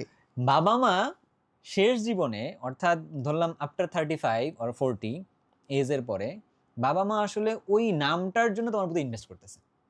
যে তারা যখন তারা হচ্ছে যে আর রেগুলার কাজে যেতে পারবে না, যখন তাদের সোসাইটিতে আসলে মানুষের সাথে শুধুমাত্র বসে গল্পগুজব করতে হবে, যখন তাদের নিজেদের ফ্যামিলিটা একটু বড় হবে, সেখানে একটা আড্ডার কেন্দ্র বিন্দুতে তারা থাকবে, তখন তারা কোন নামটা পাবে? এটার জন্য। বিশ্বাস করো, টাকা পয়সার জন্য না। বিশ্বাস করো যে তোমার গাড়ি বাড়ির জন্য। তোমার গাড়ি হবে, তোমার কাছে আছে, তোমার বাপ মা ওই গাড়িতে চড়বে কিনা তাও জানি না, তোমার বাড়িতে তোমার বাপ মা থাকবে কিনা তাও জানি না। ওরা যে ভাঙ্গাচুরা বাড়ির মধ্যে বড় হয়েছে। আমার মা গ্রামে আছে, আমি বলি না, আমি মোটামুটি ঢাকার মধ্যে খারাপভাবে এখন থাকি না, একটু ভালোভাবেই থাকি, কিন্তু তারা এনে নিয়ে আসতে পারবো না, কারণ তার কাছে যে যেখানে ছিল ওটা তার জন্য তার স্বর্গ, তার জন্য এটা ভালো। কিন্তু তার মনে বা তোমার বাবার মনে এটাই আছে যে তুমি যখন বড় হবা, যখন তুমি ধরো ডাক্তার হও, ইঞ্জিনিয়ার, যেটাই হও না কেন, তার একটা নাম চায়, যে নামটা তুমি তাকে দিবা। কারণ তার নিজের নামটা না হারাই গেছে। সেই 20 বছর বয়স পর্যন্ত, ওনারা যখন ইয়াং ছিল ততক্ষণ পর্যন্ত তার নামটা ছিল, এরপরে তার নামটা কোথায় যেন হারাই গেল, সেটা তোমার জন্য হারাই গেছিল। যেহেতু তুমি তাকে নতুনভাবে নাম দিবা, দ্যাটস ওয়াই তোমার প্রতি এবার ইনভেস্ট করা লাগবে। বাবা মা এই স্বার্থের কারণে তোমার প্রতি ইনভেস্ট করতেছে। সো দে ডোন্ট ওয়ান্ট যে তুমি ডাক্তার হও, ইঞ্জিনিয়ার হও, কিচ্ছু না। তারা চায় তুমি তাকে একটা নাম দাও। সো এই নামটা দেওয়াটা খুব জরুরি। কিন্তু নাম দেওয়ার সময় এই জন্য আমি বারবার একটা কথা বলি যে তোমারে না একটা ভালো মানুষ হইতে হবে। তোমার তোমার গল্প যখন তোমার বাপ মার সামনে কেউ বলবে যে তোমার ওই ছেলেটা এটা ভালো, আপনার ছেলে না এটা, বা যদি এটা বলে যে অমুক ছেলেটা ভালো, তোমার বাপ মার মানে বুক চওড়া হয়ে যাবে আর কি আরো। আর যদি বলে যে কি এই ছেলেটা কি আপনার ছেলে, তাই তো বলি যে ওর এত ভালো কেন, আরে মানে গর্বে ও ভুলে যাবে আর কি। ওরা বিশ্বাস করো এই এতটুকু ফিলিংসের জন্য তোমার প্রতি এই এত বড় ইনভেস্টমেন্টটা করে। কিন্তু আমরা কিন্তু তারিফ এটা বুঝি না। না, আর আমি যদি হচ্ছে এখানে ছোট একটা পয়েন্ট করি, সেটা হলো এই যে বাবা মার নামটা হচ্ছে রাখা, যে আপনি লাস্টে যে পার্টটা বলেন, এটার উপরে আমি বেশি এমফাসাইজ করব যে আমি কোথায় চান্স পাইছি, কত টাকা কামাইতেছি, ডাক্তার হইছি কি হই নাই, ইঞ্জিনিয়ার হইছি, মানে আমার যাই অ্যাচিভমেন্ট হোক, মানে অ্যাটলিস্ট এইটা যেন হচ্ছে না বলতে পারে যে আপনি যেটা বলেন, যে অ্যাটলিস্ট বলতে পারে যে ছেলেটা ভালো মানুষ, হ্যাঁ, সৎ, বা সব দিক থেকে ভালো। কেউ যেন একটা খারাপ কথা যেন না বলতে পারে। মানে আমাদের এই জায়গাটার দিকে হচ্ছে ভালো ফোকাস রাখা উচিত। অনেক সময় দেখা যায় হচ্ছে আমাদের টার্গেটটা এমন হয়ে যায় যে আমি এইটা করব ওইটা করব, আসলে আমরা কেন করতেছি এদিকে আর খেয়াল থাকে না। তো দিন শেষে দেখা যায় আমরা লাইন মানে থেকে অনেক আমরা দূরে হচ্ছে চলে যাই। আলটিমেট জিনিসটা ভাবি নাই কখনো। মানে আজকে যে কথাটা বললাম না, এটা অনেক দামি কথা বলছে। এই কথাটা তুমি তোমার মানে পুরো এডুকেশন লাইফে শুনো নাই, সামনেও শুনবা না আর। আমিও প্রথম শুনলাম। মানে কারণ আসলেই তাই, এটা এভাবে ভেবে দেখা দরকার। কারণ ওই যে আমার লাইফে না, মানে আমার লাইফে আমি কখন পর্যন্ত মনে হচ্ছে একটু স্টেবল হয়েছি লাইফে, যখন আমি এইটা বুঝছি যে আসলে আমি কেন খাটতেছি, কেন আমি আসলে চাইলেই নিজেকে অনেক দূর ছড়াই দিই না এখন। কারণ কি, আমি যদি নিজেকে অনেক দূর ছড়াই দিই, হোয়াট ইফ আমি আমার বাপ মার একটা খারাপ নাম দিতেছি, তাহলে তো জীবনটা শেষ। কারণ আলটিমেটলি তারা যদি আমার প্রতি ইনভেস্ট না করতো, হ্যাঁ, তাহলে তো আমি আজকে যতটুকু জায়গায় আছি এটাও পাইতাম না। তো আমার মাধ্যমে যেন ওই খারাপটা না হয়, তো এটার জন্য আমি আসলে কাজটুকু করে আগাচ্ছি এটাতে। আর আরেকটা কথা, মানে লাস্ট আবার একটা বলবো, এটা সো গত সপ্তাহ খানিক আগে হবে, আমার একটা গার্ডিয়ান কল দিছে। তার ছেলেটাকে সে হচ্ছে এবার কোথায় ভর্তি করাবে এটা, আবার হচ্ছে যে সে কোন কোর্সে ভর্তি করাবে এটা। সো মজার কথা একটা। তো এখন বলছে আমি কি করবেন আপনার ছেলেটাকে? আমার ছেলেটাকে হচ্ছে আমি মেডিকেলে চান্স পাইতে চাই আর কি এটাতে। তো বলছে কোন কোর্সে ভর্তি হলে এটা হওয়া যাবে আর কি এটাতে? আমার কোর্সে শুধু ভর্তি করায় দেন, হ্যাঁ, বিশ্বাস করেন ও একদমই খুব সহজেই মেডিকেলে চান্স পেয়ে যাবে আর কি, এটা কোনো ব্যাপারই না, হ্যাঁ এটাতে। তো তখন বলছে তুমি এভাবে কেন জানি বললাম? বললাম যে কোনো কোর্স নাই এমন যে আসলে তাকে মেডিকেলে চান্স পাওয়া দিবে, কোনো কলেজ নেই এমন তাকে মেডিকেলে চান্স পাওয়া নিষেধ করে দিবে আর কি, দিবে না তো। না এমন আছে না যে নরডেমে পড়ছে চান্স পায়নি, রাজুকে পড়ছে চান্স পায়নি, হইছে অনেক, হ্যাঁ অনেকে আছে, ঠেলা গাড়ির মেডিকেলে চান্স পেয়েছে, এটাও তো পেপার কাটিং আছে। আচ্ছা, তার মানে হচ্ছে যে এই আপনার কোনো কলেজ দিবে না, কোনো কোর্স দিবে না, তাহলে কি দিবে জানেন? আপনি পারলে আপনার ছেলেটাকে বা মেয়েটাকে এই বন্ধের মাঝখানে একটু দায়িত্বশীল আচরণ করতে শেখান। হুম। তো দায়িত্বশীল আচরণ করতে শেখাবো কেন? তখন আমি তাকে বললাম, আপনার ছেলে বা মেয়েটার এই মাঝখানের ১-১.৫ মাসে, তোমাদের জন্য এই কথাটা খুবই ইম্পর্টেন্ট। এই ১-১.৫ মাসে তোমাদের লাইফে বেশ কিছু শকিং ব্যাপার-স্যাপার ঘটবে। শকিং মানে, তুমি এই এসএসসি পরীক্ষার সময়ে কতক্ষণ পড়তা দিনে? ৪ ঘন্টা, ৫ ঘন্টা? হুম। এখন তুমি কতক্ষণ পড়বা? ক্লোজ টু 0, পারলে মাইনাস। হুম। তুমি পড়তেছ না। তাহলে তোমার স্পিড ছিল 2x, এখন তোমার স্পিড কত? এক্সও না, বা এক্সের থেকে কম, ছোট এক্সটা। বাট তুমি ইন্টারমিডিয়েট উঠলে এটা কত গুণ করতে হবে? 10x দিয়েও কুল পাওয়া 10x যায় থেকে না। কুল পাওয়া যাবে না, লিটারেলি তাই। তাহলে 2x, x, 10x। ভাই, এটা ফ্লাকচুয়েশনটা খেয়াল করো। এইটা যদি সুপার হিউম্যান না হয়, এটা কিন্তু হবে না। যদি তুমি যে নিজেকে এই যে ঠান্ডা করে ফেললা কাইন্ড অফ, এই ঠান্ডা করার কারণে তুমি কিন্তু আবার এখান থেকে নতুন করে এক্সেলারেট করতে পারবে না। এটা আমি তাকে গার্ডিয়ানকে এটা প্রথমে বলছি, যে কোর্স আগে ইম্পর্টেন্ট না, বাচ্চার সাথে সময় দেন। কোর্স কিনে দিলে কিন্তু ও এক্সেলারেশনটা বাড়বে এমনটা কিন্তু না। ওকে একটু বুঝান যে এই জিনিসটা এরকম হবে তোমার সাথে, মেন্টাল প্রিপারেশনটা থাকো। তাহলে ১ নম্বর কথা যে পড়াশোনার অভ্যাসটাকে বাদ দেওয়া যাবে না। ২ নম্বর কথা বলি, তোমার এতদিন একটা রুটিন ছিল, সকালে পড়তে বসো, সন্ধ্যায় পড়তে বসো, বা দুপুরে পড়তে বসো পরীক্ষার কারণে। কিন্তু এখন তোমার রুটিনটা কি? তোমার রুটিনটা হচ্ছে রিলস দেখবো, মুভি দেখবো, রাত ২টার সময় ৩টার সময় ঘুমাবো, সকাল ১২টার সময় ঘুম থেকে উঠবো। তোমার মনে হয় না মানুষ আসলে অভ্যাসেরই দাস? মানুষ যদি আগামী ২ মাস বা ১ মাস এই অভ্যাসের মাধ্যমে যদি তুমি গড়ে ওঠো, বিশ্বাস করো তোমার কাছে আলাদিনের চেরাগ নেই, তুমি কলেজে উঠে সকাল ৮টার সময় কলেজ যেতে পারবা। পসিবল না তারিফ, মানে আমি যদি ২ মাস, তুই তো ডাক্তার, তো তুই মানুষের তো হ্যাবিটটা জানা আছে না।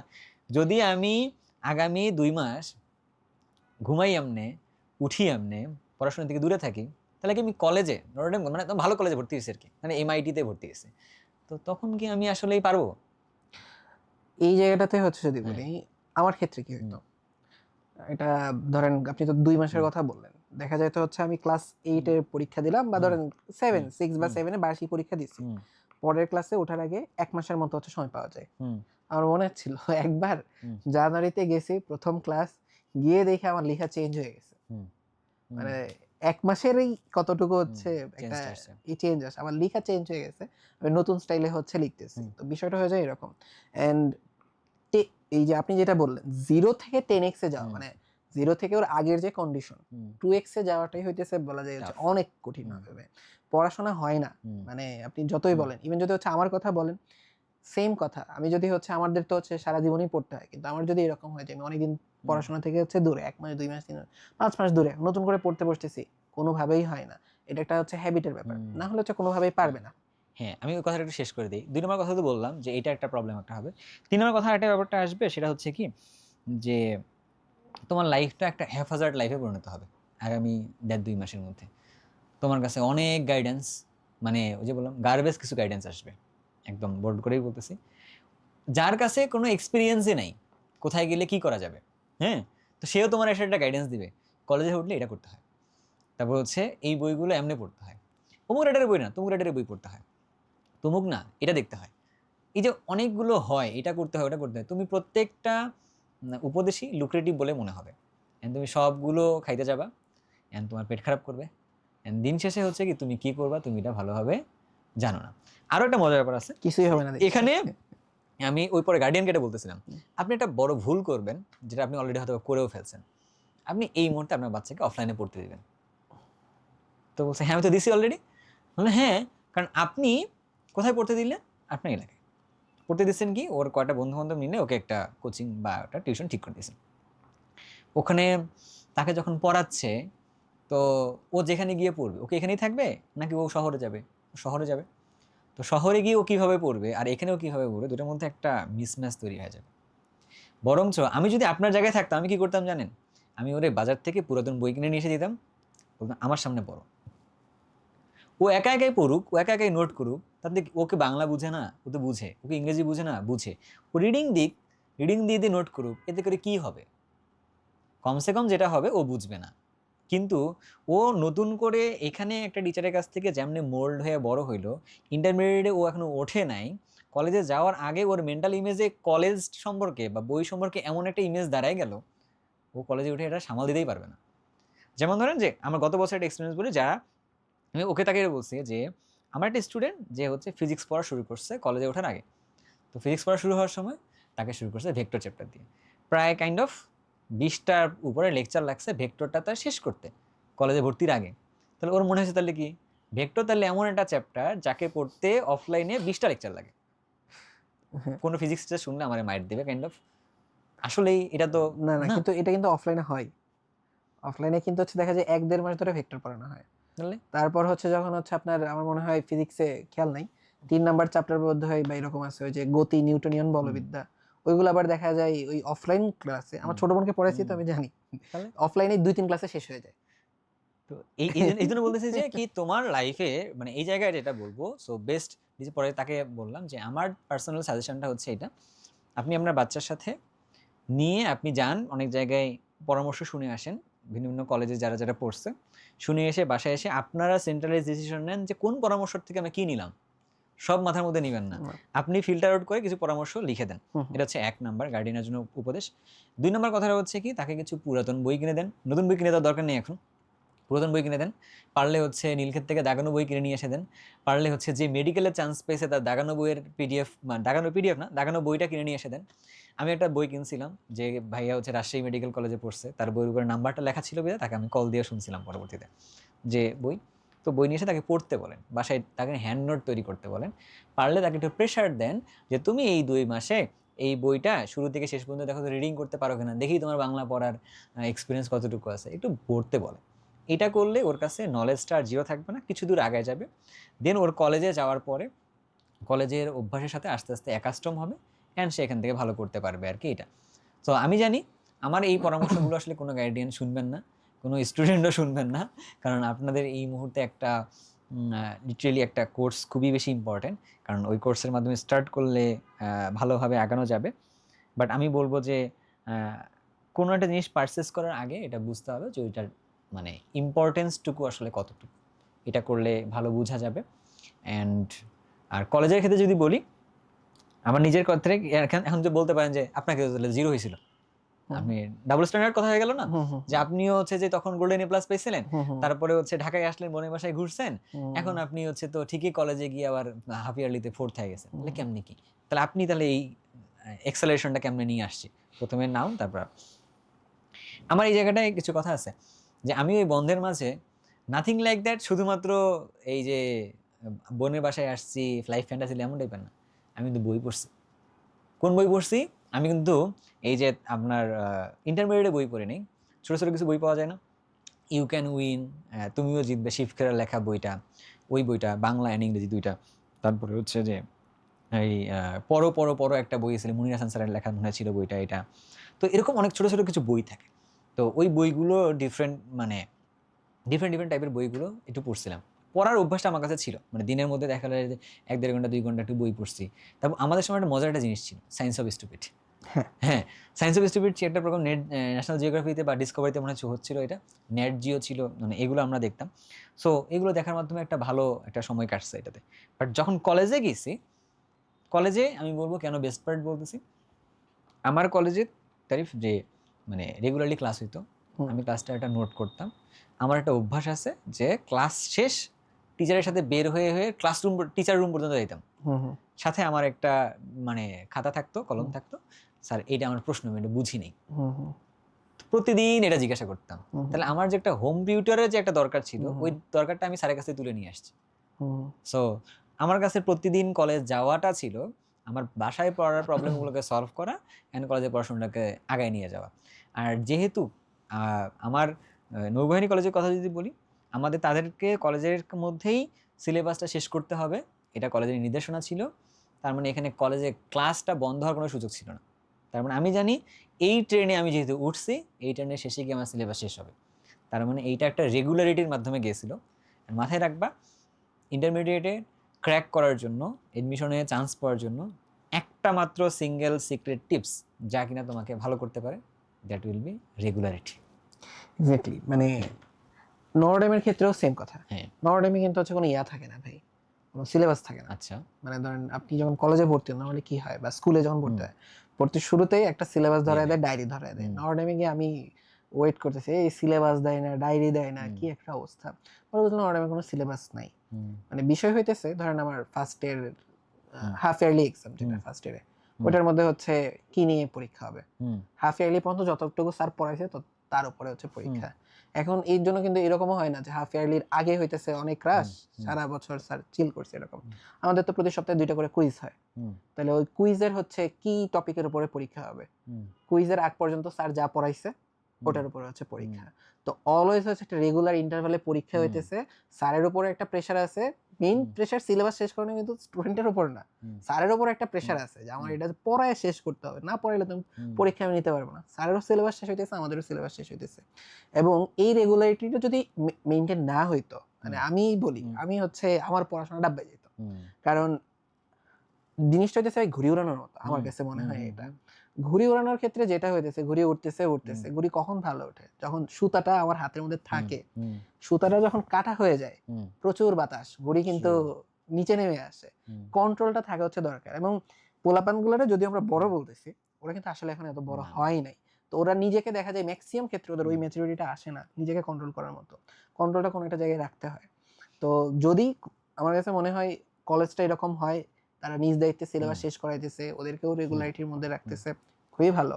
কিন্তু যদি হচ্ছে এরকম হয় যে হচ্ছে ও এমন একটা কলেজে গেছে যেখানে হচ্ছে কলেজ থেকে রেগুলারিটি মেইনটেইন হইতেছে না, তখন তার কি করা উচিত?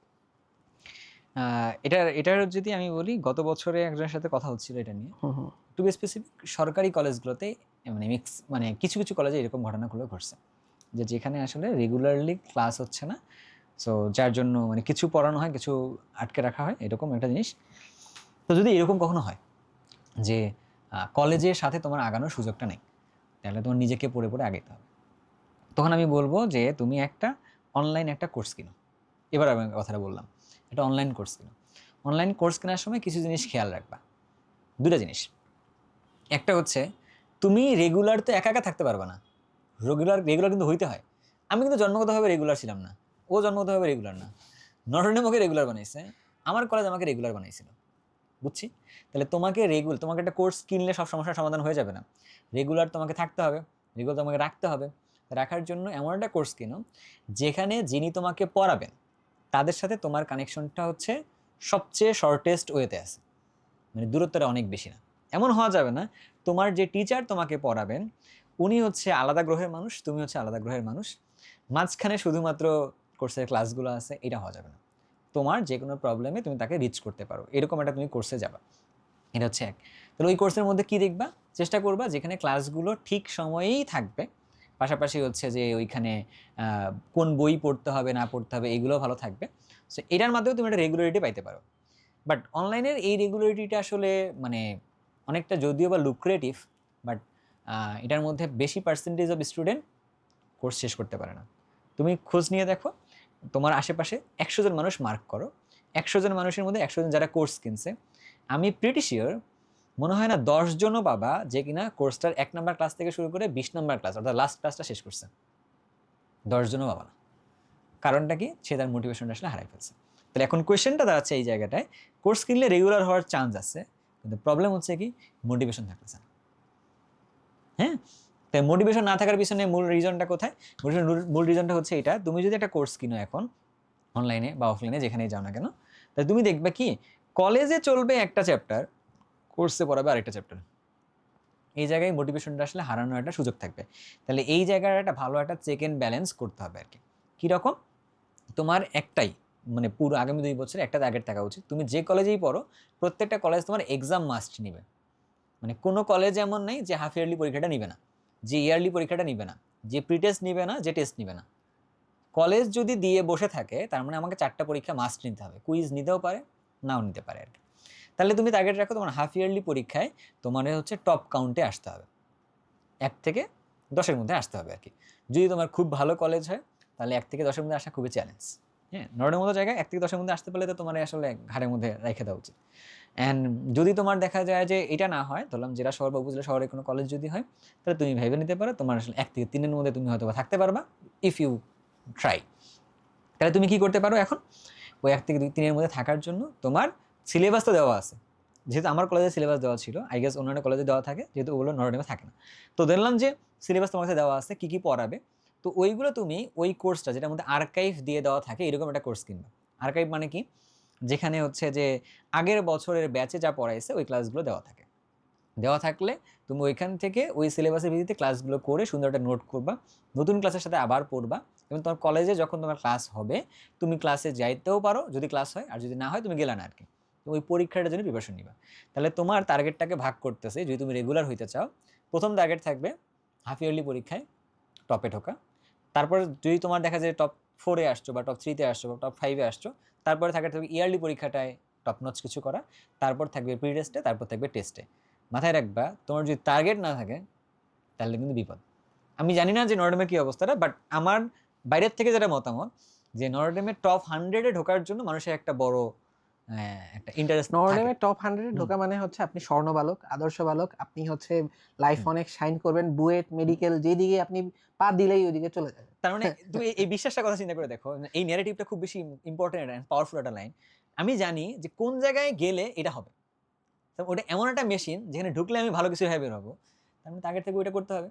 তোমার কাছে যদি এই সুযোগটা না থাকে তাহলে এবার তুমি কি করবা, তুমি টার্গেট রাখো তোমার প্রত্যেকটা পরীক্ষা তুমি ফার্স্ট হবা, তোমার 4টা পরীক্ষা পাবা, 4টা পরীক্ষা তুমি ফার্স্ট হবা। তাহলে ফার্স্ট হওয়ার জন্য তুমি এবার দৌড়াদৌড়ি করো। আর তুমি যদি ফার্স্ট হইতে পারো অ্যান্ড তুমি যেটা বাই ইউর সেলফ হইতে পারো, মানে do not run for the ভাই এই কটা এমসিকিউ আছে এটার মধ্যে কয়টা দাগায় দেন, এই কটা সিকিউ আছে এটার মধ্যে কয়টা দাগায় দেন, এরকম না।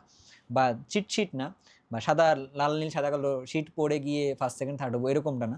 বই পড়ে বই বুঝে হার্ডওয়ার্ক করে যদি ফার্স্ট সেকেন্ড থার্ডের মধ্যে আসতে পারো, আমার কাছে মনে হয় না যে তুমি এডমিশনে খারাপ করবা।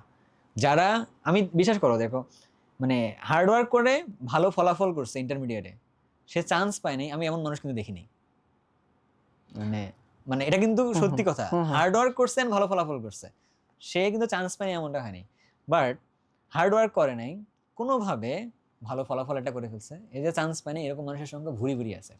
মানে হার্ডওয়ার্ক মানে এমন অনেকে আছে না এরকম যে ওই বলে না মরার আগে ওষুধ খায়, মানে এইচএসসি পরীক্ষার আগে গিয়ে 3 মাস সে খুবই হার্ডওয়ার্ক করছে, এবার বলছে ভাই আমি তো হার্ডওয়ার্ক করছি, আমি তো চান্স পাইনি। না, এটা করলে তো ভাই হবে না। হার্ডওয়ার্ক করতে হবে ফ্রম ইউর ডে 1, যখন তুমি কলেজে গেছো তখন থেকে শুরু করে একদম এটাকে কি বলবো 2 বছর যদি হয় ডে 700, তাই না? তো এইখানে গিয়ে তুমি যদি হার্ডওয়ার্কটা রাখতে পারো, আমার মনে হয় তোমার এই জায়গাটায় ফেরত আসার চান্সটা কম। আমি মনে হয় এরকমই ভাবতে পারি আর কি।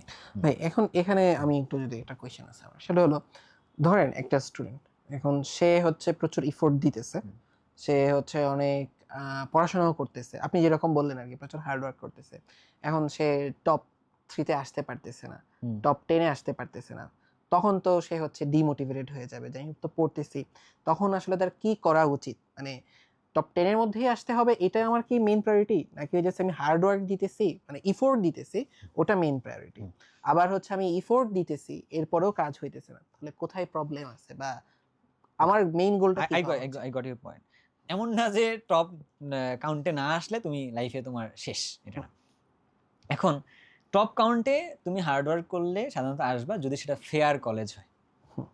কিছু জায়গায় আছে কোটা সিস্টেমটা না খুব বাজে। যে মানে সেদিন একটা কলেজে গেছিলাম একটা প্রোগ্রামে, তখন আমার পাশে একজন কলেজের টিচার বসছে, আমি একটা অ্যানালজি দিয়ে বলি তাহলে বুঝবা, আমি ডিরেক্ট কথাটা বলতেছি না। তো টিচার বলতেছে যে আমি বললাম যে এই কলেজে ফার্স্ট, তো তার মানে সে জবরদস্ত মানে একদম জাদারলি স্টুডেন্ট মনে হয় আর কি। কারণ আমি তো ভাবতেছি যে ফার্স্ট মানে সে তো অনেক কিছু পড়বে না। আমি চিন্তা করি, ধর আমি যে আমার সাথে নিজের তুলনা করি, আমি কলেজে ফার্স্ট ছিলাম অ্যান্ড আমার ফিজিক্স বই ছিল ওই সময় 4টা রাইটারের বই ছিল, আমার কেমিস্ট্রিতে বই আমি 7 থেকে 8টা রাইটারের আমার কেমিস্ট্রি বই ছিল। অ্যান্ড মজার ব্যাপার হচ্ছে আমি এগুলো কিন্তু পড়ছি, আমি এগুলো পড়ছি। এখন কিছু হলেও পার্ট হলো আমি পড়ছি, হ্যাঁ এটা আমি এখনো আমার লজ্জা লাগতেছে, বলেন আসলে আমি পড়ছি। না আমি আমার কলেজে থাকাকালীন সময় আমি কেমিস্ট্রিটা মানে হিউজ পড়ছি, নো ডাউট এটা। আর আমার পড়ার সময় ছিল তো বাসায়, কারণ আমি তো ওই যে শুরুর দিকে যাইতাম না কোথাও, মানে আমার তো বাসাতেই পড়তে হবে, আমি জানি আমার পড়ে পড়েই ভালো করতে হবে এটা। আচ্ছা ঠিক আছে, এটা না হয় বুঝলাম, আমার পড়ে পড়ে ভালো করতে হবে। এখন যদি আমরা কোন জায়গায় ছিলাম, আমি একটা কল ছিল বলি না, ডিস্ট্রাক্টেড হয়ে গেছে, ওই যে কলেজে গেছেন, কলেজে গিয়ে হচ্ছে। সো এখন আমার যে কলেজের মধ্যে থেকে যদি আমি ওই সুযোগটা যদি আমার না থাকে, আমরা এই পয়েন্টে ছিলাম, আমি ফার্স্ট সেকেন্ড থার্ড যদি না হতে পারি তাহলে আমি আর কি করবো?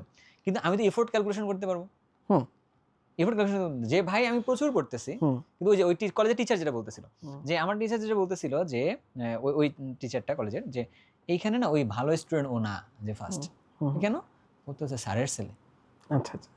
হ্যাঁ, তো এটা কিন্তু একটা এটা মারাত্মক এটা এটা কথা। হয়েছিল, আমি যখন হচ্ছে স্কুলে হ্যাঁ, ছিলাম হ্যাঁ, তখন এরকম একটা ঘটনা ঘটছিল। তো আমাদের হচ্ছে যেটা হয় আপনার ক্লাস 8 থেকে যখন হচ্ছে আমরা ক্লাস 9 এ উঠতাম, হ্যাঁ, তখন ক্লাস 8 এ আমাদের সময় তো মার্ক দেখা যেত না, হ্যাঁ, জেএসসি তে জাস্ট হচ্ছে গ্রেডটা দিত এ হুম, প্লাস বা এরকম। আপনাদের সময় তো বোধহয় এরকমই হুম, ছিল, ঠিক আছে? তো জেএসসি তে তো জাস্ট দিচ্ছে জিপিএ 5 পেয়েছেন 9 এ উঠবো। তো আমাদের সিস্টেমটা ছিল এরকম, ক্লাস 8 এ যে রোলগুলো থাকবে ওই সেম রোলগুলো হচ্ছে ক্লাস 9 এ হুম, থাকবে। এখন আমার রোল ছিল হচ্ছে 2, ক্লাস 8 এ রোল 2 ছিল হুম, আমার স্কুলে। 9 এ আমি রোল 2 হুম, উঠবো, ও মা! স্কুলে গিয়ে দেখি আমার রোল 3 হয়ে গেছে। হুম। রোল 2 হয়ে গেছে হেড স্যারের ছেলে। আচ্ছা, তো এরকম হয়, এটা অনেক এটা হয়, জায়গাতে এটা হয়। হয়। না, এজন্য বললাম যে যদি এরকম হয় যে ফার্স্ট, সেকেন্ড, থার্ড গুলো আসলে দিয়ে দিতে হবে, যেহেতু কলেজের স্যার, কেরানির ছেলে, হ্যাঁ, প্রিন্সিপালের অমুক, মানে যদি এরকম কাউকে ফার্স্ট, সেকেন্ড, থার্ড দিয়ে দিতে হয়, তখন তো তুমি জীবনেও হার্ড ওয়ার্ক যতই করো না কেন আরকি, মানে তোমার পক্ষে তো ফার্স্ট, সেকেন্ড, থার্ড এ আসা পসিবল না। কারণ ওটা তো হ্যাঁ, আগের থেকেই ব্লক। হ্যাঁ, তো হ্যাঁ। তখন তুমি আসলে 10 নাম্বারটাকে তুমি 1-2 জায়গায় হুম, চিন্তা করবে আরকি। হুম, হ্যাঁ, এরকম হবে। সেটা বাদ দাও, জোকস অ্যাপার্ট। সেটা বলতেছিলাম যে তোমার যদি কখনো দেখা যায় তুমি ট্রাই করছো, বাট হুম, হয়নি। বাট তুমি এফোর্ট ক্যালকুলেশন করতে পারবা। হুম, যে ভাই আমি ডেইলি রেগুলার পড়তেছি। হুম, আমার বইগুলা আমার শেষ, নোটগুলো আমার শেষ। কোনো টপিকে আমার আন্ডারস্ট্যান্ডিংটা ক্লিয়ার নেই, এমন কোনো টপিক নাই। হুম, টপিকগুলো আন্ডারস্ট্যান্ডিং ক্লিয়ার। আমার একটা ডায়েরি আছে, প্রবলেম ডায়েরি। যে ডায়েরির মধ্যে আমি আমার প্রবলেম লিখে রাখছি, প্রবলেমগুলো আমার আস্তে, আস্তে ক্লিয়ার হয়েছে হুম, আরকি। হুম, ওয়েট ফর দ্য রেজাল্ট। বিশ্বাস করো ২ বছর পরে ঠিক জায়গায় যেখানে একদম মানে ফেয়ার পরীক্ষাটা হুম, হবে, কম্পিটিশনটা যেখানে, বিশ্বাস করে তুমি ভালো করতে পারবা। এটুকু ভরসা তুমি রাখো। বা তুমি এটাকে চেক করতে চাও, তুমি হচ্ছে যে ইন্টার কলেজ যেগুলো কম্পিটিশন আছে তুমি ওখানে গিয়ে দেখো। হুম, তুমি হচ্ছে তোমার অনলাইনেও কিছু ভালো পরীক্ষার আয়োজন করে। আমরাও করবো অবশ্যই সামনে। তো সেগুলো তুমি অ্যাটেন্ড করে দেখো। তুমি দেখবে ভালো করবা। বিশ্বাস করে কোনো এফোর্ট আসলে তাই বৃথা যাবে না। না, না। সো ফার্স্ট, সেকেন্ড, থার্ড এর যে কথাটা বলছি, বা আমি মূলত আমি ফার্স্ট, সেকেন্ড, থার্ড এর কথা মনে হয় বলিনি। আমি ৪ টা পরীক্ষার কথা বলছি। তো ৪ টা পরীক্ষাকে টার্গেট রাখবা নিজেকে যাচাই করার জন্য। তুমি এভাবে মাথায় রাইখো, আমি আমার একটা বান্ধবীর কাছ থেকে আমরা শিখছিলাম। ও এখন কানাডায় থাকে। যে ও যদি এটা না শিখাইতো ওই সময় আমি শিখতাম না লাইফে। আমাদের কলেজে যখন ও ভর্তি হইছে, ও হুম, কিছুদিন পরে এসে ভর্তি হইছে। ভর্তি হওয়ার পরে ও নাম্বার পাইছিল মনে হয় ৭৫ বা সামথিং। তো বললাম যে ও পাইছে ৭৫ সামথিং। আমি কলেজের ফার্স্ট, আমি মনে হয় আরেকটু বেশি পেয়েছিলাম হালকা এরকম। তো দেখি যে আমার খারাপ লাগতেছে। আমি তো আরো বেশি পাইনি কেন? হুম, হুম, ওর খারাপ লাগতেছে না। ঠিক আছে। তো কেন কি হুম, হইছে? ওর কাছ থেকে একটা ফিলোসফি জানছি। লাইফের ফিলোসফিটা খুবই মারাত্মক একটা ফিলোসফি। হ্যাঁ, এটা একটা গ্রেট অ্যাচিভমেন্ট টাইপের ফিলোসফি হইতে পারে। যে আমার কাজ করতে হবে পরের পরীক্ষায় যেন আমি ২৫ মার্ক না হারাই। হুম, হুম, মানে ওর বেঞ্চমার্ক সেট করে ফেলছে ও কোথায়? ও পরের পরীক্ষায় ৭৫ পাচ্ছে। হুম, পরের পরীক্ষায় যেন ২৫ আর না হারায়, ও কোন জায়গায় মার্ক হারাইলো ওই জায়গাটায় কাজ করবে। তার মানে তোমার জন্য যেটা করা দরকার, তুমি যদি ফার্স্ট, সেকেন্ড, থার্ড, ফোর্থ নাই আসতে পারো, তাহলে তুমি এরকম একটা কাজ করো, পরীক্ষা দিলা, দেওয়ার পর ৫০ এর মধ্যে তুমি হয়তোবা ৩৫ পেয়েছো। তাহলে তুমি এবার ঠিক করো, ৩৫ হচ্ছে আমার বেঞ্চমার্ক। এবার হচ্ছে কি ১৫ যে এটা মার্কটা আমি পাই নাই, এবার তুমি যাচাই করো নিজের, কেন আমি ১৫ পাই নাই? আসলে কি স্যার ক্যাচাল কইরা আমার নাম্বারটা কাইটে দিছে? নাকি আসলে আমি নাম্বার কাটার যোগ্য ছিলাম? নাকি আসলে আমার এই জায়গায় আরো পড়তে হবে আরকি। তাহলে ওই ১৫ মার্কের জন্য পড়ো, পরের পরীক্ষাতে ওয়েট করো যেন তার ৩৫ এর থেকে তুমি বেশি পাও। তাহলে তোমার এই যে আস্তে, আস্তে কিছু ডেভেলপমেন্ট হইতেছে, এই ডেভেলপমেন্টগুলা বিশ্বাস করো তোমাকে ইন ফিউচার অন্য লেভেলে একটা নিয়ে গিয়ে দাঁড় করাবে। তুমি এটা চিন্তাও করতে পারো না। তোমার কত বড় ক্যালকুলেশন, কত বড় তোমাকে আসলে মোটিভেশনটা আসলে এই জায়গাটায় দিবে। আর last but not the least আমি যদি বলি যে আমার কলেজের ক্ষেত্রে যেটা হয়েছিল, যখন আমি তারিফ হাফ ইয়ারলি পরীক্ষায় বললাম যখন 4th হই, হুম, তখন আমার কেমিস্ট্রি খাতার মধ্যে আমি ৫০ এর মধ্যে ১৭ পাইছি। হুম, ১৬.৫ মনে হয় পাস। আমি যদি হুম, ভুল না করে থাকি এরকম। মানে 0.5 বেশি পেয়েছি এরকম একটা জিনিস মনে আছে। তখন আমি সাহস নিয়ে কলেজে 4th হইছি। তো সাহস নিয়ে স্যারের কাছে তো বলে যাওয়াই যায়। তো কেমিস্ট্রি স্যারের কাছে গিয়ে বলছি, "স্যার খাতাটা একটু দেখেন। আমি তো কম মার্ক পাইবো কেমনে?" হুম, তখন বিশ্বাস কর সে যখন আমার খাতাটা হুম, দেখাইলো, লাল কালি ছাড়া কিছু দেখলাম না। আসলেই তাই। কারণ সে বলল, "তুমি কি লিখছো?" কেমিস্ট্রিতে আমাদের কিছু ঝামেলা আছে। আমরা অ্যান্সার করি কেমনে? আমাদের 9-10 এ আমাদেরকে শিখাইছিল, কিছু মুখস্থ অ্যান্সার শিখাইছিল। আমরা এরকম গদবাঁধা লিখে দিয়ে যাই। বাট স্যার বলছিল, "এটা কলেজে আসছো, লজিক্যালি কিছু লেখো।" লজিকটাই তো খুঁজে পাচ্ছি না। হ্যাঁ? যদিও বা মাথায় রাখবা এটা ক্রিয়েটিভ কোয়েশ্চেন, বাট এটা অ্যান্সার করতে হয় কিন্তু লজিক্যালি। এটা কিন্তু ক্রিয়েটিভিটি দেখানোর স্পেস না যে তুমি অনেক বড় করে লিখবা, এটা কিন্তু না। সো যখন স্যার দেখালো এটা ঠিক নেই। তো আমি বুঝলাম যে আসলে এটার গলতটা কোথায় জানো? এটা গলতটা হচ্ছে আমি 9-10 এ করছিলাম। আমার স্যার যা লিখে দিছিল, গাইডে যা লিখছিল, আমি ওইটা দেখে দেখে লিখছি। দ্যাটস ওয়াই আমার ঝামেলাটা এখানে হয়েছে। পরে চিন্তা করছি ওই জেদ থেকে গিয়ে আসলে নতুন নতুন রাইটারের বই কিনে নিয়ে আসা। স্যারকে জিজ্ঞাসা করলাম, স্যার আপনি কোথায় পড়ছেন এটা?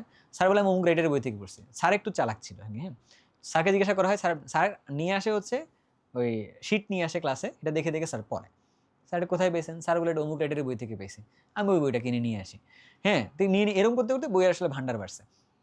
তো পরে যখন মানে এই জিনিসটা তুমি পড়ে ফেলবা না, যে তোমার অনেকগুলো রাইটারের বইও পেয়ে গেছো, তোমার অনেকগুলো কনসেপ্ট তোমার কাছে ক্লিয়ার হয়ে গেছে, তখন তোমার আসলে আর পিছায় আসার স্কোপটুকু কিন্তু নাই। তোমার নলেজ হয়ে গেছে, তোমার আসলে এফোর্টও হয়ে গেছে, এফোর্ট ক্যালকুলেশনে কিন্তু তোমার বের হয়ে আসবে। এই টাকায় তোমার আসলে চিন্তা করার তেমন কোনো কারণ নেই। বাট আমি বলবো যে এই গল্পগুলো আমরা যেটা বললাম, আমার একটা ভুল হয়েছে আমাদের আজকের পুরো আলোচনার মধ্যে।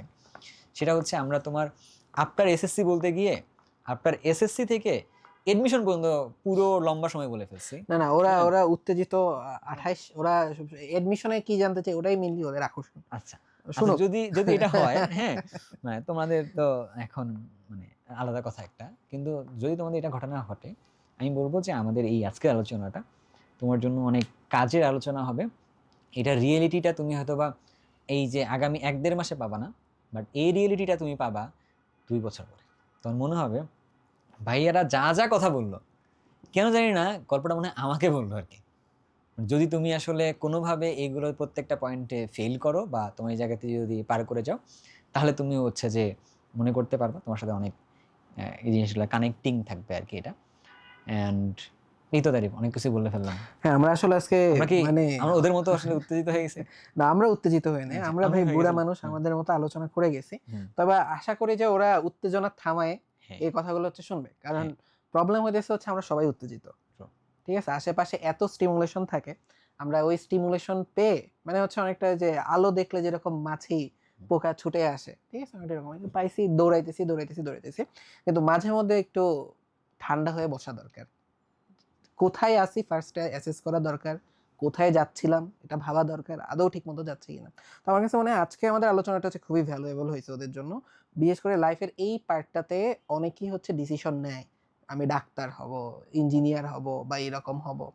অনেক ইম্পর্টেন্ট জিনিস কিন্তু এই জায়গা থেকেই শুরু হয়। এই জায়গা থেকে যদি হচ্ছে ট্র্যাক পোলাবান ঠিক রাখতে পারে ভালো কিছু করা যায়। এই জায়গা থেকেই হচ্ছে অনেকে হচ্ছে নষ্ট হয়ে ধরেন হচ্ছে উল্টা আবার অন্যদিকে হচ্ছে চলে যায়। তো এই কারণে এই আলোচনাটা ওদের কাছে হচ্ছে খুবই ভ্যালুয়েবল হবে আশা করা যায়। তো আজকে এ পর্যন্তই হচ্ছে থাকবে, এর পরের আরেকটা এপিসোডে দেখা হবে অন্য কোনো ভাই আপুদের সাথে। তো সেই পর্যন্ত সবাই ভালো থাকো। আর এইরকম আরো আলোচনা যে শুধুমাত্র এখন হয়েছে এসএসসির পরে কি করতেছে এরকম হবে এরকম না, আরো আলোচনা চলবে, কারণ আমরা জানি তোমাদেরকে যতই হচ্ছে ভালো ভালো কথা বলি তোমরা খুব একটা কানে নিবা না, বা নিলেও অন্যদিক দিয়ে বের করে দিবা। আমরা বারবারই তোমাদের সাথে আসবো, তোমাদের ভুলগুলো ধরায়া দিব, অল্প কিছু হইলেও আমাদের কাছ থেকে হচ্ছে মানে শিক্ষা নাও বা হচ্ছে একটু শিখো কিছু, সেগুলো হচ্ছে কাজে লাগাও, এই হচ্ছে আমাদের আশা থাকবে। আমি শেষে আরেকটা জিনিস অ্যাড হুম, করবো। sure ভাই। সেটা হচ্ছে এই পুরো আলোচনার বাইরে যা বলছি তো বলে ফেলছি। চেষ্টা করছি নিজের মুখ থেকে ওই সকল শব্দই বের করতে যে শব্দগুলো তোমাকে কিছু কিছু জায়গায় লাইফে হেল্প করবে। অ্যান্ড তোমার মন রক্ষার জন্য হয়তো বা কথাগুলো বলা হয়নি, এই কথাগুলো তোমার ভবিষ্যৎ রক্ষা করার জন্য বলা হয়েছিল। এখন তুমি তোমার ভবিষ্যৎটা রক্ষা করতে চাইলে কথাগুলোকে সুন্দরভাবে নিবা। আর তোমার যদি মনে হয় যে না, তুমি ভবিষ্যৎ রক্ষা করাটা আসলে এই মুহূর্তে তোমার টার্গেটটা না, তোমার মন রক্ষা করতে কথাগুলো বলি নাই, এটার জন্য যদি কষ্ট পেয়ে থাকো ডেফিনেটলি ক্ষমা করে দিবা। অ্যান্ড আমি বলবো যে এই এপিসোডটা, ফুল এপিসোডটা তুমি আরেকবার দেখো, তোমার গার্ডিয়ানের সাথে দেখো, কারণ তোমার থেকে তোমার বেশি আসলে চিন্তিত তোমাকে নিয়ে তোমার গার্ডিয়ান। আর last but not the least, একটা ইম্পর্টেন্ট মেসেজ দেওয়ার আছে। গতকাল আমি একটা ইউনিসেফের একটা রিপোর্ট পড়ছিলাম তার, ওই রিপোর্টটা পড়ে একটা বলি যে তোমাদেরকে বর্তমানে অনলাইনে একটা কথা বলা হচ্ছে যে তুমি লো আইকিউ পারসন। আচ্ছা, আবার হচ্ছে তোমার অ্যাটেনশন স্পেন কেমন, খুবই কম। এই দুইটা কথা বর্তমানে অনলাইনে খুব বেশি প্রচলিত আছে এবং এই আমরা এই কথাটা ভাই বলি। শুরুতে মানে বলা দরকার ছিল, শেষ পর্যন্ত কারা আসতে পারছে আল্লাহ আচ্ছা, মাহমুদ জানে। না আমরা এটা প্রয়োজনে কেটে আবার দিব আর কি আচ্ছা এটাকে। আচ্ছা। আমি আবার তাহলে কথাটাকে সুন্দরভাবে বলি, যেহেতু হ্যাঁ, সবাই আসবে না। হ্যাঁ। যে তোমাকে এই মুহূর্তে বলা হচ্ছে তুমি লো আইকিউ পারসন অথবা পোর অ্যাটেনশন স্প্যান তোমার আছে। মানে সেই জন্য বলতেছে যে যেহেতু তোমার অ্যাটেনশন স্প্যান অনেক কমে গেছে, তো এই জন্য আমরা কিন্তু রিলস বানাচ্ছি, তোমাকে রিলসের মধ্যে থেকেই তোমাকে আটকাই দিচ্ছি, যাতে তুমি বড় জিনিস না দেখে ছোট জিনিস দেখতেছো। অ্যান্ড এটার জন্য আসলে দায়ীটাকে জানি আমরা কেউ, তুমি কাকে দায়ী দায়ী করবা এটাকে? তোমার আইকিউ কমে গেছে, তোমার হচ্ছে যে অ্যাটেনশন স্প্যান কমে গেছে, কাকে দায়ী করবা? আমি জানি সবাই বলবে কি মোবাইল, তারপর কি আছে আমার কাছে এই যুগ, তাই না? বাট এগুলো ইনভ্যালিড পয়েন্ট। ইউনিসেফের এই রিপোর্টটা তোমাকে পড়তে হবে। বাংলাদেশ একটা র্যাঙ্কিংয়ে উঠে আসছে নাম্বার 4th। বাংলাদেশ একটা র্যাঙ্কিংয়ে উঠে আসছে, সেটা হচ্ছে নাম্বার 4th। কোথায় জানো? বাংলাদেশের বাচ্চা কাচ্চা যেগুলো আসছে তার মধ্যে হচ্ছে 36 মিলিয়ন চিলড্রেন এটা। সো এরা কনজিউম করতে হচ্ছে লেড কনজিউম করতেছে, যেটা যেটাকে তুমি যদি পরবর্তীতে ক্যালকুলেট করো, বাংলাদেশের এই মানুষগুলো যদি বড় হইতো, তাদের মাধ্যমে যে ইম্প্যাক্ট পড়তো, সেটাকে যদি টাকায় কনভার্ট করো, 6 to 9% জিডিপির 6 to 9% অ্যামাউন্টের টাকা এই কারণে নষ্ট হচ্ছে, কারণ বাংলাদেশের বাচ্চা কাচ্চারা খুব শুরুতেই দেখা হচ্ছে লেড কনজিউম করতেছে। লেড লেড হচ্ছে সীসা, যেটা আর কি এটা।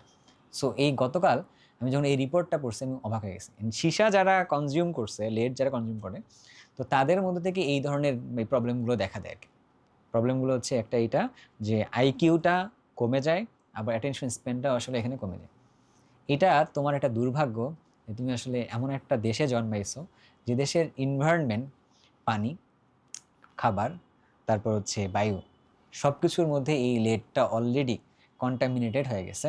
অ্যান্ড পরে ভাবলাম যে এটা নিয়ে কি আমাদের দেশে কাজ হচ্ছে না? আমাদের দেশে এটা নিয়ে কাজ হচ্ছে ইনশাল্লাহ। যে একটা কোম্পানি কাজ করতেছে, পিওর হেলথ নামে একটা কোম্পানি, তোমরা সার্চ করে দেখতে পারো।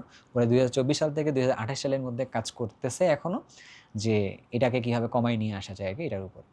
সো তোমরা যারা স্টুডেন্ট আসো, তোমাদেরকে বলবো যে তোমাদের অ্যাটেনশন স্প্যান কমে গেছে বা কমে যাচ্ছে, যে শুধুমাত্র তোমাদের দোষ না, এটা শুধুমাত্র গার্ডিয়ানের দোষ না, এটা মোবাইলের দোষ না, এইটা তোমাদের পরিবেশটাও তোমাদের আসলে ফেসিলেট করতেছে না। এটাও একটা জিনিস মাথায় রাখবা।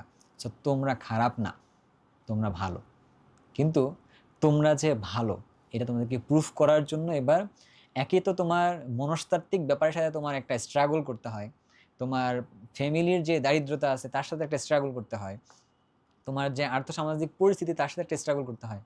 আরেকটা স্ট্রাগল তার মাথার মধ্যে ঢুকাই দিলাম, সেটা হচ্ছে তোমার পরিবেশের সাথেও তোমার স্ট্রাগল করতে হবে আর কি। সো এই লেট কনজিউম করে কোন কোন অঞ্চলে আমি 3টা ভাগ বলে দিচ্ছি, যাতে করে তোমাদের একটু সুবিধা হবে। একটা হচ্ছে যে পানির মাধ্যমে লেটটা বাচ্চা কাচ্চারা কনজিউম করতেছে, এটার পার্সেন্টেজ খুবই কম। তারপরেরটা হচ্ছে তোমার বায়ুর মধ্যে আর কি, হ্যাঁ, এই যে আমাদের বায়ুর মধ্যে ধূলিকণা আমরা বলতেছি না, এটার মধ্যে থাকতেছে, হ্যাঁ, এটা এখানে একটা লেট কণা। আরেকটা হচ্ছে যে তোমার সবচেয়ে বেশি খাবারের মাধ্যমে আর কি, খাবারের মাধ্যমে বিষাক্ততারাও আসলে ছড়াচ্ছে, লেড বিষাক্ততা। এটা কোথায় হচ্ছে? বাংলাদেশে মানে ইউজড ব্যাটারি, হ্যাঁ, ইউজ ব্যাটারিগুলো আসলে খুব যত্র ফেলে দেওয়া হয়েছে, মানুষ আসলে কনসার্ন না। দ্যাটস ওয়াই দেখা যাচ্ছে যে এইটা আমাদের খাদ্য চেইনে ঢুকে গেছে, বিধায় এই প্রবলেমগুলো আসলে হচ্ছে। তাহলে এখান থেকে কী বলবো, এখানে তোমাদের কাছে একটা earnest request to all of you guys, তোমরা ভবিষ্যতে বড় হয়ে কোথায় পড়বা, কী করবা, I don't know and I even don't care. আমি যেটা কেয়ার করব, যে এই যে তোমাকে আমি ইনফরমেশনটুকু পাস করলাম, তোমার চারপাশে যেন কোনোভাবে এই মানে ইউজড ব্যাটারি বলো বা এই যে কেমিক্যাল যেগুলো থাকে, এগুলো যেন খুব যত্রতত্র ছড়ায় না থাকে। মাথায় রাখবা কোনটার কারণে কত বড় চেঞ্জ আসে আমরা কিন্তু কেউই এটা জানি না। এতটুকু তো তোমার নলেজ আছে, ক্লাস 10 পর্যন্ত পড়াশোনা করছো, এই নলেজটুকুর উপর ভিত্তি করে তুমি একটা পরিবেশ সচেতনতা তৈরি করতে পারো ইনশাল্লাহ। কে জানে, তোমার ছোট্ট একটু ট্রাই করার মাধ্যমে হয়তো বা পরবর্তী প্রজন্ম একটা ভালো কিছু দেখতে পারে আর কি এটাতে। সো এই জন্য আমি লাস্টে এই কথাটা তোমাদেরকে বলে দিলাম যে তোমরা আসলে অ্যাটেনশন স্প্যানটা কমে যাওয়াটা শুধুমাত্র তোমাদের দোষ না, আইকিউ কমে যাওয়াটা তোমাদের আসলে মহাপাপ না। এইটা ইভেন এটাকে তো একটা এমন একটা পর্যায়ে নিয়ে গেছি আমরা আসলে, অনলাইনে যারা আছি বা যারা অ্যাক্টিভিস্ট আছে তারা এমন পর্যায়ে নিয়ে গেছি, আজকের যুগের বাচ্চারা এমন হয়ে গেছে। আজকের যুগের বাচ্চারা এমন হয়নি, এটা হচ্ছে আমাদের কর্ম মানে ফলের কারণে আসলে এরকম এরকম জিনিসগুলো হচ্ছে। সো আমি তোমাদেরকে বলবো যে তোমাদের জায়গার থেকে কেন পড়াশোনা করবা, আই গেস এইটা তোমার আমার এই মেসেজের থেকে পাইছো। পড়াশোনা করার মূল উদ্দেশ্যটাই হচ্ছে এইটা, তুমি প্রবলেম ফাইন্ড আউট করো, প্রবলেমের সলিউশন করো। যে যত বড় প্রবলেমের সলিউশন করতে পারবা, সে তত বেশি বেশি টাকার মালিক হইতে পারবা। আমার মনে হয় শেষ কথাটুকু আমি এখানে বলে দিতে পারছি। আমার জায়গার থেকে আর কিছু বলার নেই। আমার তোমাদের কাছে শুধু রিকোয়েস্ট করার আছে এইটা, যদি আমার কোনো কথা তোমাদের কষ্ট দিয়ে থাকে, তোমাদের গার্ডিয়ানকে কষ্ট দিয়ে থাকে, তাহলে আমাকে ক্ষমা করে দিবা। তো সবাই ভালো থাকো, বাকিটা তোমরা তারিফের কাছ থেকে শেষ করে নাও। আজকে এই পর্যন্তই। ওকে, ভাইয়াকে তোমরা সবাই ক্ষমা করে দিও। আমিও বলতেছি, ঠিক আছে? আসলে ক্ষমা করে দিও, হ্যাঁ। তাহলে কিন্তু ভাই অনেক কষ্ট হবে, ঠিক আছে? হ্যাঁ। তো আজকে অনেক কথা বলে ফেলছি, আর হইতেছে হচ্ছে আমি যেটা বলতেছিলাম যে এই পর্যন্ত কারা কারা আসছে জানি না, হুম। ঠিক আছে? তো আর হচ্ছে তোমাদেরকে হচ্ছে জ্বালাবো না। নেক্সট ডে হচ্ছে আবার আমরা নতুন করে গল্প নিয়ে হচ্ছে হাজির হব, ভাইয়াদের গল্প, আমরা কি করতাম না করতাম এই আর কি। তো সেই পর্যন্ত সবাই আমাদের সাথে থাকো, ভালো থাকো সবাই, আল্লাহ হাফেজ, আসসালামু আলাইকুম।